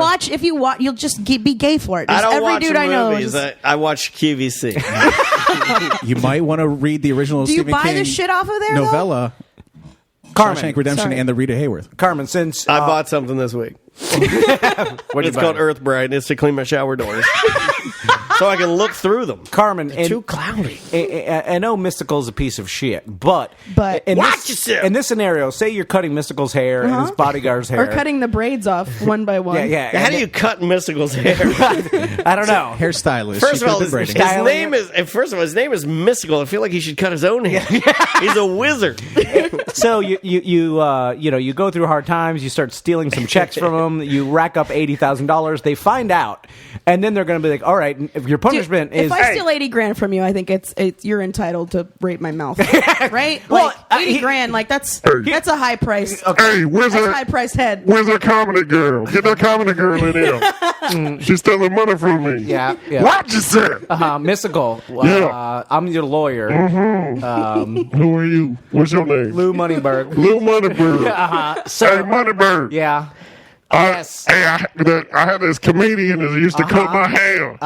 And some of my boys stole her car. Yeah. Oh, that's not good. Yeah. That's not nice And at I all. forced her to blow me. No, Mystical. You Because she can't. stole all the grand, You 80 grand from you me. can't just. I wanted to buy a new car. Watch yourself. You're not. Show me what you're working with. You're not Black Judge Dredd here. You can't just level the But if I penalty. had dreadlocks, that would be the most ironic, cool name ever. If you did have dreadlocks, Hey, Black let me Judge. ask you something. Is there a reggae artist with dreadlocks whose name is Judge Dredd? Because there should be. There should be, but Bye. okay. Oh, you're leaving. It's not getting any better than that. Sorry. I'm just saying, if Mystical was like, now I'm going to force you to blow us as your punishment, but I'm not going to take this to the police, I feel like in his mind, he was. You do know how fucked up it would be if Carmen said, if we were like, what do you do when you're not doing comedy? And she's like, I cut Mystical's hair. That's weird. That is weird. Have you ever cut someone's hair? You know how to cut hair? I feel like No, most women have. I don't know how to cut it, but I have cut it before. Yeah. Tom, do you know how to cut hair? I do not. I don't even understand it. It's like computer programming to me. Oh yeah, I know. I look at your hair every day. I know that. I look at like cutting hair like most people look at stand up. Like I could do that. Like I could fucking pull it off. Really? I look at the I think I opposite. could bullshit my way through it. I'm like, what are you doing with your fingers? I don't understand what they're doing when they Oh, I put. thought you were talking about stand up. They like they put their hair. Like, Fingers. they put the, they put their hair they pull in it. between the fingers like they're Keeping smoking. tension. Like they're smoking my hair. You know what I'm saying? They do the They smoking pull it fingers. and then make sure they line it up. I don't understand. Are they just eyeballing it? It doesn't make any sense. Carmen, how did you get your start? Did you go to Fantastic Sam's and watch through the window and think, I can do better than that? No, I just pretty much. Yeah. I went to the open mic of fucking hair cuttery at Dan- Sport Clips. or Alexander Minto Hughes died March 13, 1998, better known as Judge Dredd, the English reggae and ska musician. Great name. Do you want to see a picture of this guy? That's a white dude with a Yep. beard. It looks like you, Roz, with a beard. It looks. something. Wow. It looks like albino pendulette. Weird. I'm gonna take that guy seriously. Okay. For sure. The BBC has banned more of his songs than any other recording artist. Oh, really? Is he the guy Why? that sings about Punani? A lot of reggae artists go, like, we love the Punani. Before we love the cocoa, it was I love the Punani. Next story, Ross. Next story is about a comedian. Dun dun dun. Comedian Ralphie May recently had a show in Grand Junction, Colorado. The audience... And he ate everyone there. No, You're what happened? close. You're very close. The audience noticed that he was like stammering, slurring, couldn't leaning on a finish stool. jokes. Oh, because he's fucked up on pills. And so they called the Never mind. cops I was on about this to give- motherfucker. I was about to give you guys some inside information I probably shouldn't have been sharing. We'll talk about it after. This is in Colorado, so the people are thinking it was probably he was tweeting pictures of weed and stuff during during his stay in Colorado, and the suspicion is that he had eaten a shitload of edibles, and was stoned out of his mind. He has been talking about it since then, and he says that he blames it on a bad PA. Okay. I do like blaming the actual. That's what makes you sound slurred. I need to Microphone. start using that shit when I go on stage. You should blame that on Ross's bad jokes. When he says a toast, he'd be like, fucking, this mic sucks. Let me say what happened, okay? Let me say, all right. Let me say, okay? Okay? Oh, is that Ralphie May? That's it. That's how everything is okay and all right. And so the audience called the And cops it's not on him. okay, and it's not all right. Sorry, Russ. Isn't it weird that they called the cops on him? And what because is that? he ate all the edibles? No, I mean, is this shocking to anyone? No, He's in but Colorado. A big giant fat guy that likes weed goes and eats all the edibles Yeah, and then but- can't talk. Like this isn't even a fucking news story. But who even thinks that when they're sitting? Like, say you're sitting in the I've said this story before. When I saw Mitch Hedberg at UCF, this is sad He though, was all because he fucked died up. like a month later. Yeah, it was something like that. But he's all fucked up, on heroin or whatever. Like, and you could tell he's all messed up. And he actually opened up for the guy, and he didn't even he wasn't. What is it called? The finisher or whatever. The finisher? The headliner. The equalizer. I think that's what it's called. So Isn't that what you guys call it in the business? The equalizer. So not once did it be like, look how fucked up he is. I'm calling 911. Like, who calls the cops on a drunk or Well, Ralphie could be May high comic? he's a large presence. That's what I mean. Like, a fat guy gets too high, call the cops. In Colorado, like, go fuck yourself, dude. Yeah, Come on. Like he had some enemies in the crowd or some shit. You guys at Cigar City Brewing tomorrow better have 911 on speed dial. You know? I don't even understand who thinks about that. Anyway, I wish is there video of him doing the set? There's got to be, right? I hope so. In this day and age, there's got to be him like stammering. Have you had not so good encounters with him? He was nice. He was super nice to me. Did he let you do guest spot? Yeah, for sure. Because I know how to ask properly, not like an animal. Hey, May. Yeah. Ralphie May. Hey, May. Let me do a guess, but just say no. Just go ahead and say no. Dash my dreams. Young comic, not so young comic. Young, not so young comic. Should be your name. Well, he's young at comedy, not young in age. Keep misspelling stuff. I don't give a shit. That's fine. Spell sense. No, we're not. CENTS. There's 3 cents. Yeah, there is. My dog is crying. Should we let him out? Yeah, I guess so. He's gonna cry worse if I let him in here. Is this where I play Who Let the Dogs Out? Ross, go tell the next story. I'll get it. Okay. I'll get him, Ross. All right, you get the dog. I'll do news. We got a human cannonball in England. This guy, 2 weeks on the job. They set the net up, and I think we were talking about this on the BDM last week. This dude setting the net up, the latch had a false latch position, right? So he locked it, thought it was locked, and it displayed locked, but it wasn't locked. Human cannonball hits the net, drops 40 feet to the ground, dies. Oh, my God. Yikes. Now, Hey, didn't Drama just do this on Fantasy Factory? I don't know. Did he do I the think human Drama cannonball? just shot himself out of a cannon the other day. I was trying to set this up at one point in time to do the human cannonball at the Monster Truck Show. You'll love this. I would say right now you're in the best cannonball shape of your life. You motherfucker. So, ironically, human cannonball, always a skinny Frenchman. You know what I'm saying? Like, Are you ready to fly up this cannonball? like you should be you're the human arrow. Like, Human Arrow sounds great. Yeah, because Bro, you that sounds That way sounds way better. cooler. Because than you- a Human cannonball. Arrow sounds because you terrific. Cannonball just sounds like some stupid shit you do in a pool. because they also Human Arrow sounds terrific. when the human cannonball flies out, he flies like an arrow. He doesn't fucking fly like a cannonball, and he always does and he lands on his back. Or I a wanna see torpedo. him- A torpedo would be cool. Human torpedo. I want Yeah. to see him come out though balled up, Yeah, like a cannonball, but wrapped in black felt, yeah, like an actual cannonball with a fuse burning down. Yeah, that And- would be awesome. And I found out the inside, like they do the effect where smoke comes out, like it actually is shooting him out, like some sort of What is fucking it? Just powder cannon. or something? Is it the LeBron? Yeah, it's just powder or whatever. Because the actual thing is just like a catapult that Yeah. that It's a shoots spring. you, and you stand on it, and it's like, and then it shoots you out. And Honestly, I think the cannonball is kind of gay. Anyways, the cannon itself, I think it should be more of like a catapult. I think a catapult would be way cooler. there's a It's the same thing that propels Kid Rock out of the floor when he's doing bull golf. You know what I'm talking yeah, about? yeah. Like they shoot the Justin Timberlake's doing. so you can get an extra 2 yeah, feet when of vert. Justin Timberlake's doing the show and they shoot him out so Yeah. he looks like he's flying. You know? Same thing. That's lame. I saw like on one Both of these, of them are lame. these crazy. You know what? You shoot him out of a goddamn real rocket. Kid Rock's cooler than Justin like Looney Timberlake. Tune style, like strap a rocket to his back. I want to see how far he goes. They have those now. Oh, for real? They have jetpacks. You guys should get a Tom and Dan logo on it. But like the old school jetpack, where like the guy's flying around like Super Bowl 30. This technology was invented in the World's Fair. Yeah. But you know what they have is crazy, and I saw a lady, and she fucked herself up too. Is they did like the human trebuchet, and then Trebuchet, the one that flings the pumpkins. Yeah, no, the midgets from Little People Big World got injured. Yeah, one of the in that, repairmen yeah. or some shit. Yeah, they made a trebuchet, and But they the guy put smashed themselves. the guy put his wife on it, and I'm not sure why he didn't do it himself, but he shot her to a net, and she landed on the net perfectly, but then she bounced out. That's where they didn't get it right. Did she die? No, she didn't die, but she fucked herself up, and she divorced him. But they added that in. Why can't they just fling you into water like a pond? It would hurt way worse. You have to use a net. Like net would hurt. No. Or like, what about those? Like when you bungee jump, you know how they have those huge bags of air. Yeah. What about those something are like that? expensive? How about a net over water?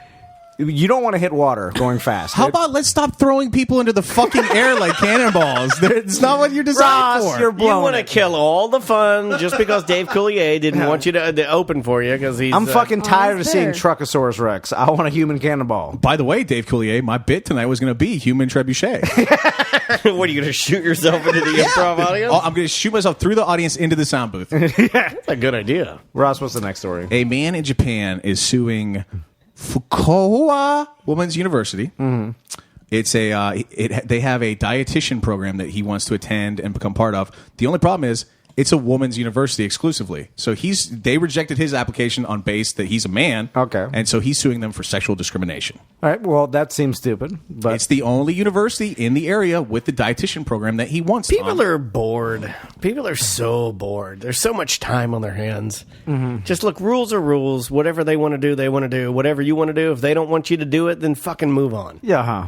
I'd be sure you can get something. I give you a Ross, get the fuck out of here. like there's yeah, exactly. Seriously, There's it bothers me. There's certain lawsuits that are perfectly fucking make sense to me. Like if some car manufacturer doesn't want to change their fucking faulty brake and because they don't want to save money, and then your family ends up like burning in some sort of horrible crash. Yes, you could sue. But certain things, like in fact, we heard the other day when like a lady talking about getting hit in the head with a golf ball, and then wanting to sue and this whole shit. And I'm just like, Who is she going to sue?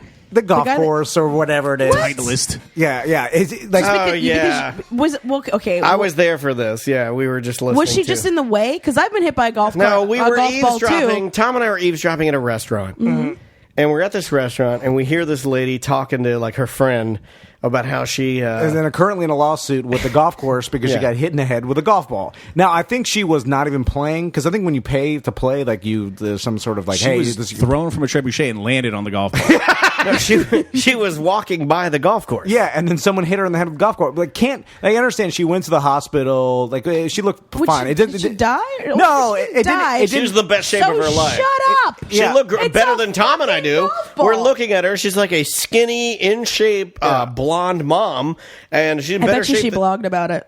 She's in better shape than either of Oh, us. of course. And she's like talking to her friend. She's like, I went there, and the old owners didn't care, but I talked to the new owners, and I scared them. And I'm like, yeah, I think you're just doing this to fucking fuck with people, right? No, you're doing it for money. No, but that's what I'm saying. You're just trying to fuck people out of cash. You want to win the lottery. Dan's right, though. She does have walk by a golf course time. So, But that's the thing is, what's the point? Like, I'm saying, if you're gonna like, if you've been wronged by an institution, that's the purpose of suing them, is to go, hey, don't maybe take precautions for this to not happen again. If you're walking by a fucking golf course where you know there's golf balls and you get hit by one, how is that the golf course's fault? How many she's cars gonna get say- hit by golf balls, though? A good amount. All of them, like 'Cause people I- live on the fucking. They're not. No, I drive by there, and then sometimes I think, man, and this is, I'm just telling you what I think. I'm driving by a golf course like Winter Park. And Sometimes I have huge nets. Yeah, or like over here on this side, they have like a giant, it's a fence, but it's tiny fence. So a golf ball can't fit go through. through it, Yeah, right. And but sometimes I think if this old man hits my car with a golf ball, I'm going to beat his ass. See, that's too fair. far. That's different. That's not suing. You That's wouldn't fair. stop your car and get out. You'd just be like, "Oh, luck of the job. Better drive home." Look who you're talking to. I What think the you- fuck? I think- like, Well, I could if you give were two driving shits. my car, you've said it before. Okay, you're driving your grandfather's truck. Yeah. It's a beautiful, awesome, Yeah, brand new. Ford Flex And Fuel. it's borrowed, and you got it fucked up. No, but it's yours now. He gave it to you. Your grandfather's like, you know what? I'm not doing a lot of driving. I want you to have my truck. Badass. What if fucking in this Ford. story your grandfather's dead too? So it means like like a lot to you. No, don't say that. Well, I don't mean like in. I'm just saying in this hypothetical. More likely, I'm more afraid when he's alive because he'll give me tons of shit. Tons of shit. I returned his Oh, truck. he'll get him so bad. You have no idea. I returned his truck with a quarter less. He had a full. He always has a full tank. I've never seen him. It's always above full, which is crazy to me. he had it for a couple of weeks. My dad gives me shit like that too. Why don't you put gas? I'm like, motherfucker, I drove to the corner. He's like, you still put gas? Every in it?" time he would pull up, it'd have a full tank, and I'd be like, "Holy shit! I've never seen that." And I returned it, and there was not, and he wasn't even driving it right now because he was like going through some Yeah, he's doing treatments his and thing. stuff. So I returned it with a little bit less gas, and then he's like, I noticed that I had to go. He's like, I had to get my neighbor to drive my truck up to fill it up. Now it's just sitting there. He's not even driving up to Philadelphia. No, to fill it up with gas. Cheapest gas price is Philly. So because he wants it. We went up there, filled it up, came Fill back. it up, Philly. That's what they call it. That He wants it above full all the time. But if I was driving my grandfather's truck and I get hit by a golf ball, a golf cart's different. I just killed and ran over 2 old men. You're driving your grandpa's truck at a golf cart of clowns. I leave him for dead because I'm most likely drunk. T-boned by an easy go. But if a golf ball hit my truck, I would just keep driving. I'd be like, because no, you get out and you whip that person's ass, or you at least yell. See, I think an ass whooping is way more justified than suing a golf course. Yell at him at least. I'm not at the very least. I'm not going to beat him. Like, hey, old man, hey, We're golfer. on your slice, you old man. Yeah, Something. fuck you. I'm going to fucking kill you. Hold on. Let me write you a check. How much damage do you think it is? At least $5,000, you old fucking coot. So essentially, you're still suing them, just on a smaller scale. No, you threaten to kill them. And then they give you money. Even if you're as small as me, you yell at their wives out there, you're like, oh, I'll fuck your wife. I'm going to fucking kill you. And then they go, oh, man, this can all be settled. Hold on, here's $500. That's not going to cover it, you piece of shit. Let's talk about why you need to keep your fuel tank full. Okay. In the empty part of your gas tank, condensation can form, Tom. Mm-hmm. And in colder parts of the world, that can freeze and really fuck up your gas tank. Mm-hmm. Oh, I live in Florida? Is that what you're telling me? You also need fuel in your fuel pump to cool that off. It uses the fuel as a coolant, Tom. Tom's truck's so old it has no fuel pump. Oh, you know what else Tom's trunk is? Filthy dirty. If you get dirt in your fuel tank and you run low, that dirt can block your fuel filter, Tom. Hold on, there was a scumbag that tried to call you out yesterday, and he took a picture of the inside of his car, and then he tried to say that your car looked worse than his, and there's no way. His car was disgusting. That dude had like an open 25 Wendy's bag, a fucking half-eaten burger. It was disgusting. He had an open Chinese food container with chopsticks poking out the top of it, laying on the floor. Yeah, it looked like Hong Kong food. It looked like Heathcliff. Hold on, it looked like Heathcliff's junkyard. That's a different level. If you're eating with the fish bones, it's got the fish bones. There's always a fish skeleton. Yeah. If riffraff like those. If you're eating Chinese food with fucking chopsticks as you're driving, you're the complete utter piece of shit. The only person I know that can do that is Jeff Gordon, and he's retiring. Well, don't you need to be a badass driver to chopstick while you're? Gordon can't even do that. You're fucking Bruce Lee. Bruce Lee can do that shit. He's dead. He probably parked in the gas station that he bought that Chinese food from. But the real scumbag part is not even like crumpling it up or closing the fucking top, just throwing an open Chinese food container. The four tops are wide open in the photo. It's a pretty awesome photo. And then the guy, like, he hits me up on Twitter. He's like, worse or better than Tom Vance? I go, oh my God, Tom's not a fucking animal. Look at you. You need to seriously, like investigate what you're fucking doing with your life, man. I do like the fact that on this show, we constantly, rag on each other so much and exaggerate, I mean, I don't get ragged on that much other than I'm on crazy pills and I'm insane. Each other's downfalls. Oh, but that's endearing. That's cute. But here's the thing. I do get complimented by a lot of listeners because they're like, you're not that fat. And I'm like, thank you very much. Because they constantly are expecting. So when they see my truck, they're like, your truck's not that bad. Because we are constantly ragging on I get the exact opposite. When they go to like, man, you're shorter than you sound on the air. Oh my God, you're such a short piece of shit. I get that, but it's in person. Like after the show, they're like, "You looked way taller on stage." I mean, like on the fucking stage. Yeah, the raised clearly taller stage. on the stage, Dick. The 3-foot riser. Yeah, that I'm standing on. Sure. Yeah. You sound a lot louder with the mic too. What?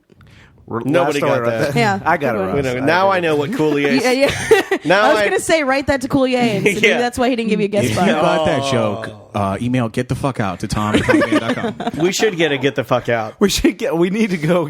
We were talking about getting Ross an email. We should just make it get the fuck out at tomanddan.com. Done. Done. Oh, we got a phone call. Let's take a phone call and then. Who is it? Hold on. Let's I got do it. one Let's last story phone we really got to get to. operator. Okay. Hey, thanks for calling Mediocre Time. Who's this? This is James. James, what's on your mind, man? Hey, man, nothing. My cousin was snowboarding last week, and he sent me a text that, man, I'm on my way to the ER. And, Tom just went to snowboarding, so I figured I'd call the podcast. Because I'm on the ER, non-threatening life injury. So he texted me a picture of what I thought was a grenaded hind. So the story behind this is he's told me he's going down the mountain. Powder had just gotten up. He sees a rock coming. He goes to break his fall on the rock, snatches down, and it literally uses his asshole like a grinding stick and severely punctured his anus. Wait, hold on. Wow. Hold on. Well, let's backtrack a touch. I bet he's not getting his butt eaten anytime soon. That'd be the one I want to eat. Definitely Fresh. It's fresh. So he tried to break his fall and a pine tree went up his ass? No, a rock. He saw the rock coming, so he tried to break his board on it, and it put him into like a seated position, and he basically grinded the rock with his asshole. Hold on. Were you wearing... Is it a sword rock? Like, is his ass gaping I now? saw, this is the guy that almost got swept out to sea, so I still have some, I think, cell number. I can text him a picture if he promises not to put it up. It is absolutely terrible. Yeah, text us the picture, because I'd love to see it, but we won't, because we promise we won't post it. We can't post it. I don't think Dwayne Johnson skis. So it is terrible. I feel like I've been inside him now. I'm just saying. Well, I'm just wondering. Crazy bad. Okay, when you fall on a rock, like when you're snowboarding, you're fucking wearing like basically tights. Sometimes Tights? There's things called like hot chilies. They're like under like long Hot johns. chilies? Yeah. It just keep your legs warm. I wear long johns, sir. I'm not some long johns new Gen X snowboarder wearing a hot chili. Long johns are for old if you cowboys. Wear hot All chilies. the time, so he has the gear. Hot chilies. If you lives wear in New Mexico, if you wear anything called hot chilies, you should literally flush your face down the toilet. You don't know. I'm a snowboarder. You know, you're just you wouldn't like that. Oh, Sean White. It's Sean White sauce, everybody. And then you're wearing baggy snowboard pants or something. So I don't understand how you land on a rock and it explodes your butthole. You know, it would bruise. It cut through his hot chilies. yeah, basically. It said to put it in like a seated position, and you just started to grind it. He thought they actually had to take some of his tailbone out. Oh my God! Wow, really? He has a colostomy bag for like 2 months now. Oh, They had to actually Yeah, I go in don't- and surgically take his intestines out, and he told me they vacuum sealed his butthole and used super glue to close it so they can't get an infection. Yeah, I don't feel comfortable making fun of him That's how anymore. you should have got those candies back, Tom. Super glue in my butthole. So is he got a regular butthole now? Did they He does, but reconstruct it's his literally, butthole? you know that old joke, at 3 o'clock he's closed for business? They literally super glued his butthole shut. No, what? So now he has to have a So even colostomy if- bag for the rest of his life? No, just they said for probably like 2 to 3 months, and then if everything heals up good, then they'll sew it back together, and he should be able to, shit fine. So even if he wanted to get his butthole eaten out, he couldn't? Well, you can lick the part that's What is he going to feel it? That's what I'm saying. There's no point in getting your ass eaten if you can't feel it. Feel it. They didn't remove his nerves, but you can just lick But the there's stitches. probably a lot of scar tissue and stuff. Yeah, I I'd don't rather know. lick that than a dirty butthole. His butthole's like the cleanest now. God, that seems like a very He has to fart through Clean a and cloth. sterile. That's pretty gross. You should go skiing more high, I think. Well, I don't even understand like how he must have slid down a rocky surface for a long time. That's what he just said. He's grinded his butthole on a rock. Yeah, but I mean a long time. So it's like road rash on his butt? And after a while, after like 1 second of grinding my butthole, I would flip over or something. Or can Yeah, you no, you imagine do the like tuck and roll, right? I you're thought that's what going down a hill on supposed to do. skis and you're going at a certain velocity and the rock hits you at just the right fucking spot on your butthole. That's a one-time collision and your butt's broken open. Finally, I've returned to Orlando. All right. Thanks for calling, buddy. Don't laugh at that. I'll text that picture to Tom. Yeah, text the picture. I'd be interested in seeing it. Thanks for calling, man. You know who they bring in to stitch up his butthole after that's all done is Method Man. I was going to say The Undertaker. It's better than Mystical doing it. Do you want to do one last story, Ross? Yeah, this is a story that I feel like every scumbag can identify with. I don't know if you guys... I always tend to think of like antiquities. For example, King Tut's grave mask. Like, I always imagine it behind so many layers of security that nobody could ever fuck with it in any way. Yeah, but I saw the Mona Lisa, and it looked. I mean, there was shit ton of like bulletproof glass. It was up high. It was fucking surrounded by a bunch of shit cameras. There's like a laser thing. If you couldn't even touch it. I saw Willie Nelson's New Balance. Oh yeah, yeah. Remember that? awesome. We saw those at the what was that? At the Country Music Hall of Fame. Yeah, I could So easily when we were in elbow that Nashville- motherfucker and then put him on. I would have worn those too. They were nice. Yeah. The Mona Lisa, Paris, France, tight security. Nashville, Willie Nelson's Kicks, still more security. Actually, they were behind really thick glass, Yeah. which is funny. I'm making jokes, but Willie Nelson's New Balance, that's a real story from our Nashville trip last year, and it's in shark glass. It's like literally you could, Really? yeah, it is. But you could go to like any fucking Hard Rock and see the same shit. No, these are Willie's New Balance. No, but they have Willie Nelson stuff at. No, not these. They got like Shakira. Yeah. They got Shakira's fucking. That's not beads. it. That's not the only They one. got, They have like- there's a bunch of Nah, they got like Kesha's beret. This is Willie fucking Nelson's New Balance. How dare you, Carmen? Another By the way, why is Willie Nelson wearing fucking New Balance? Because he's fucking Is he Willie Nelson. Is he 41 and just divorced? Like who the fuck wears fucking? No, you'll laugh. They're cool ass hipster New Balance. Oh, like for the real? ones that all the Oh, hipsters okay. wear. I thought you were talking about like the all whites ones. No, they're like gray. the dad sneakers. No, yeah, they're like the gray They're cool with the gray- big N in the side. Yeah, the gray cool ones. Yeah, and I bet they. That reek makes of- more sense. There's weed in the. There should be kangaroos. They should have. Yeah, they and should put weed in the pocket. Another place they have apparently Hard Rock security levels is the Egyptian Museum in Cairo, where they keep the aforementioned King Tut's death mask. Like 25 pounds of solid fucking gold. One of the most it's all famous gold. antiquity heirlooms in history. Yeah. Somebody pulled the fucking beard off of King Tut's death mask. You see the beard there? Yeah. Apparently, it's just Now like it just looks like Kobe Bryant. it's a peg stuck into a hole and it just hangs there. So somebody yanked it out. These motherfuckers went back and glued it back on with what is clearly Elmer's fucking wood glue. You can see the glue line Yeah. around King What is Tut's. that? Jade and gold. Yeah, it's the fucking most precious items that Egyptians 3,000 years ago had to bury their boy king in, and this motherfucker just put Elmer's glue on it to glue it back together. They should have at least hot glue gunned it. You know, try to make it seamless. Hot glue is Russ, I don't know if you've seen Egypt lately, but that's they're a hunk of shit. They're everything. fucking over falling there. apart. They're running low on funds for King Tut's goatee. You need to move your artifacts to a civilized nation and then drop the bomb. Is shit still bad? I remember last year, like there was fucking riots in the street and all that shit was going crazy. I remember watching that, and as people are running with AKs down the street, like businessmen are just walking like everything's normal with their briefcases. Well, like, don't shoot me. I've got business to do. I'm like, what the fuck? I mean, that's when you know you're a hunk of shit.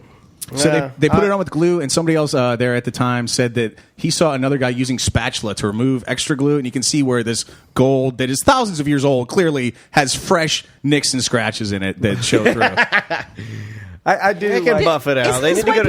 Isn't this why people go to like school for archaeology and shit so they can reattach King Tut's goatee Correct. in 2015? No, you put some fucking QVC Earth Bright on that, like I'm using my Seriously, shower you know what doors I'm to talking clean about. it You up. clean it right up. This fucking death mask might be on QVC tomorrow. You don't know. I like how some piece of shit just goes and then grabs his fucking beard and Punkin pulls it out. I had heard it was the cleaning man, and the cleaning man like said he was cleaning the mask, and then it broke off. But I mean, come on, he wasn't cleaning it. He was taking a selfie for Facebook. Yeah, he's like, fucking, he probably had it on. He's like, I'm gonna do the fucking Harlem Shake. You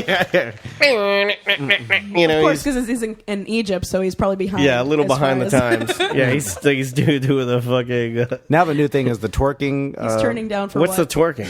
You haven't seen the? You haven't What's seen that? twerking? No, Twerking? it's the first time I've ever known some No, sort but of twerking is old. But what do you mean the twerking? No, there's some sort of song in which the same old thing as a Harlem Shake, where you're sitting there, you're in a car and you're like hot girls or young girls, and you're driving. All right, you have my attention. And then you're driving, and then some music plays, and then all of a sudden, when it switches, just like the Harlem Shake, the next thing you know, the next clip or the next frame is the one of the chicks twerking, and the other one just like pretending like nothing's going on. That's what that's called, twerking. The twerking. Social media. Twerking social media. Tom Van's twerking social media. It's whatever the new craze is. I've seen it. Anyone know what he's talking about? I have no idea. On that note, shall we? The most current twerking related story I have is August 22nd, 2013, Miley Cyrus twerking. There were some. I watched videos, a bunch of them, multiple videos, for research purposes, of course. But Facebook's a fucking hellhole of shit. There's a lot of twerking videos on the Facebook. Mm-hmm. Let's plug and get the fuck out of here. Yep, let's do it. Carmen? I got a new website. I think you guys should check it out. Dominican Daniel did it from a Dying Regime, by the way, which the new song for Orlando City is pretty awesome. I don't know if you guys noticed. Yeah, we got badass. it. Oh, it's really good. I like Daniel a lot. He's a good dude. Well, his real name's Pedro, but Yeah, I know. It's Dominican. He's Dominican Daniel. Dominican Daniel. Yeah, and he designed the swag that I gave you guys today as well.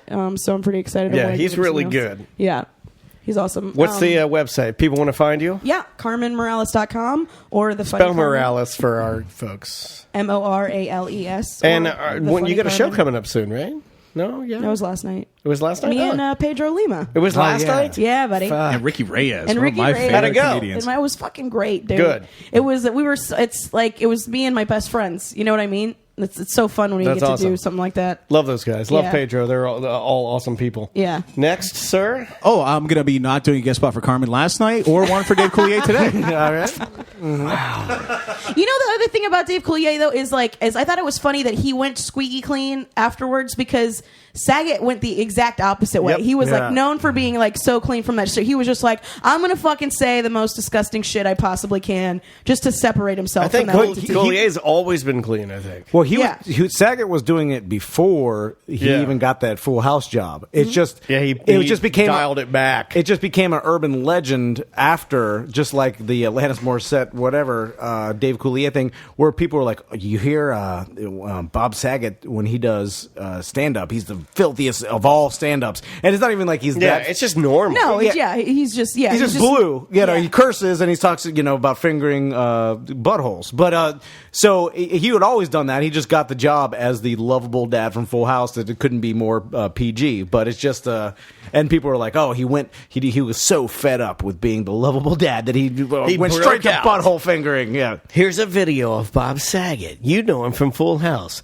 What he does next is shocking. Fuck you, Facebook. It will blow your Fuck mind. you. Yeah. Fuck all your videos. Facebook fucking suck. Every video on there is like, this dad was surprised by his daughter, who's a softball player. His reaction will shock you. Yeah, and then it shows. Fuck you. And I hope he dies. And it's nothing is shocking ever. It's always No. just he Okay. caught her pitch or something. You know what'd be shocking is if he stripped her nude and banged her. That's shocking. I'm like, oh That my is- God, that's your own daughter. I didn't see that coming. Arrest that Fucking man. shocking Arrest as that hell. man. Yeah. Now that's fucking I'm shocked. shocking. I would be shocked. But him crying because his daughter gave him a heartfelt happy birthday, that's not shocking. No. Yes, I'm going to cry. If I have my baby does something nice for him, I'm going to fucking cry. Yeah, that's not shocking. It's emotional. Oh, it makes me so mad. Here's the thing that I like. I like when I'm going through Facebook and I see one of those videos, and it's one of those videos that to watch it, you have to then share it before you watch it. I don't do that. It's the viral. I don't do it refuse either. to do it. But what I laugh But at, I do Google it on another site, and I watch it on a pirated site. what I laugh at is that it's like, look at these high school girls beating this girl up.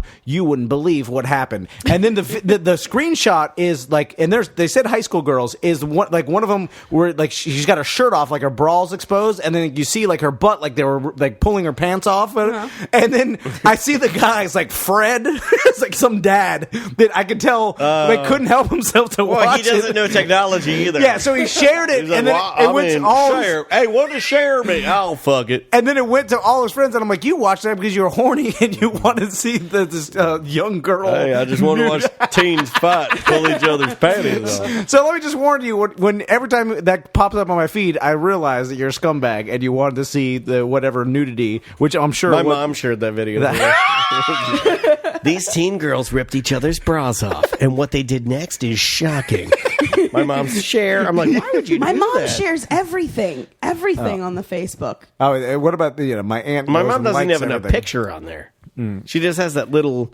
It's silhouette. it's like a silhouette. girl Oh, haircut. so It's awful. better. Yeah, and then she comments on stuff, you know? Oh, we didn't talk about this. We got an email from a gentleman that works at a specific, we won't say the name of it, internet company that said that one of our moms called and was trying to figure out how to download our podcast. Well, And he helped her, walked her through iTunes, and she subscribed, and now she's listening. yeah. Well, it had to be yours. It's my mom. Yeah. I'm virtually certain it's my mom. Yeah, because my mom lives down south and they got Comcast down there. And then the guy went through and went through the whole story. He said I helped her to sign up. Why did you ask you? We sent the email What do you mean? Why didn't she ask me? Yeah. I don't think she wants me to know she's listening. Okay. Did she download to download off iTunes? Yeah. Or to be a BDM? No, to download off of iTunes. Okay. And then he was like, he went through the whole thing, and then at the end, it just like, and normally nothing makes me uncomfortable. Right. But at the very end, the dude's like, sucking fat mom tits, and I'm like, too far, man. Oh. It's like, To your mom? No, he said it to me in the email, and I'm like, well, I don't even really know what that means. Are you talking about my mom's tits? Or It's like, that's kind of fucked up. just mom tits in general? Yeah, I Like- mean, mom tits in general, I'm on board, I guess, but Yeah. you know, I mean, Yeah, they're all a bunch of animals. yeah, Look at they that. are. They are. Want to get out of here? Yes, I do. Hey, no Bull and Bush this week? Or- No, not this week. It'll be the first Saturday in February. Very good. You know what's really shocking?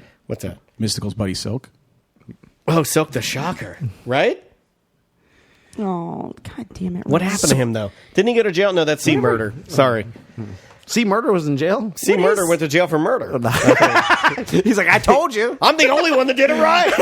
I got my name. Yeah, Mystical. There's nothing mystical about him. Silk the Shocker is like the Facebook post of rappers, though, because there is nothing shocking about Silk. There is No, nothing you're shocking right. about You're it. right. Unless I'm wearing silk boxers. Oh, That shit. is pretty shocking. Then it's shocking. Because guess what cum sticks to really easily.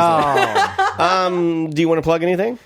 Just basically support all our sponsors. If you become a BDM, that helps the show. We have we're doing the contest. Yeah. Oh, yeah. We got 20 billboards going up. Well, 20 different digital billboards with 20 different BDMs that will literally have their faces on the billboard. Yeah, the current billboard. We were going to do like one, but we decided to do like as many as as many good ones as we possibly could filter through. And we'll let you BDMs know. Currently the billboard is at like 436, near 434. It jumps around. We should know that. This is how horrible a business we are. We're like, where is it? We just wrote a check and gave it to a pigeon, and it flew away with it. I will tell you the I cream. gotta try that. That seems like it'd work out well. Oh, the cream pie billboard. We got a lot of trouble for that. It's still happening. pending. It's still pending. There's a lot of Wait, meetings. what happened? Okay, we bought these digital billboards to Right. promote the show and some other stuff, and then we were just putting ridiculous shit up on there because there's so many images you could do. you There's know? one of Tom's son Tommy Yeah, wearing a bow tie. He looks as cute as a fucking button. You want to eat him up. There's one of my dog looking like a boss. So there's one of Ross eating an ice cream cone. So I've got a lot of good photos I submitted. Right. So we tried to come up with like. Oh, by the way, they don't say Tom and Dan. It's just a picture of Ross eating an ice cream cone. That's it. Yeah. It's literally wasting money. yeah. It's just hemorrhaging money. So And the caption says, "Fuck you, Dave Coulier." So the meeting we had, with the guys in the suits that work for the Clear Channel Outdoor, we're like, we're going through all the images. They're like, okay, this one, this, and then it gets to one we tried to put it in there. We just said Tom and Dan love cream pies, or there's a couple of them. We say cream pies if this makes you laugh, because we try to think of the worst thing, But not worse. Right, it right. means the most innocent. And Yeah. cream pie was Cream pies are delicious. yeah, exactly. So we and Please don't record that. And keep it. No, we don't do that. What are we, a radio station? I'm like, oh, Carmen Ross is in here again. I remember last time you were on the show. Cream pies are delicious. Cream pies are delicious. Let's play the song. Cream pies are delicious. Cream pies are cream pies are delicious. We'll be right back. I do think if you have one of your BDM guys that writes in and admits that he likes getting his butt eaten, then I'll give him a free T-shirt. no, all of them like well, getting their butt. well, Carmen, Thanks a lot. You just fucked my email. You should see the You private. can eat my email's butthole now. You should see the private BDM Facebook group that we have. It's just a It's bunch the of best. animals. I love it. The women on there are worse than the men. Oh, the women are the worst. So, Summer, I'm talking about you.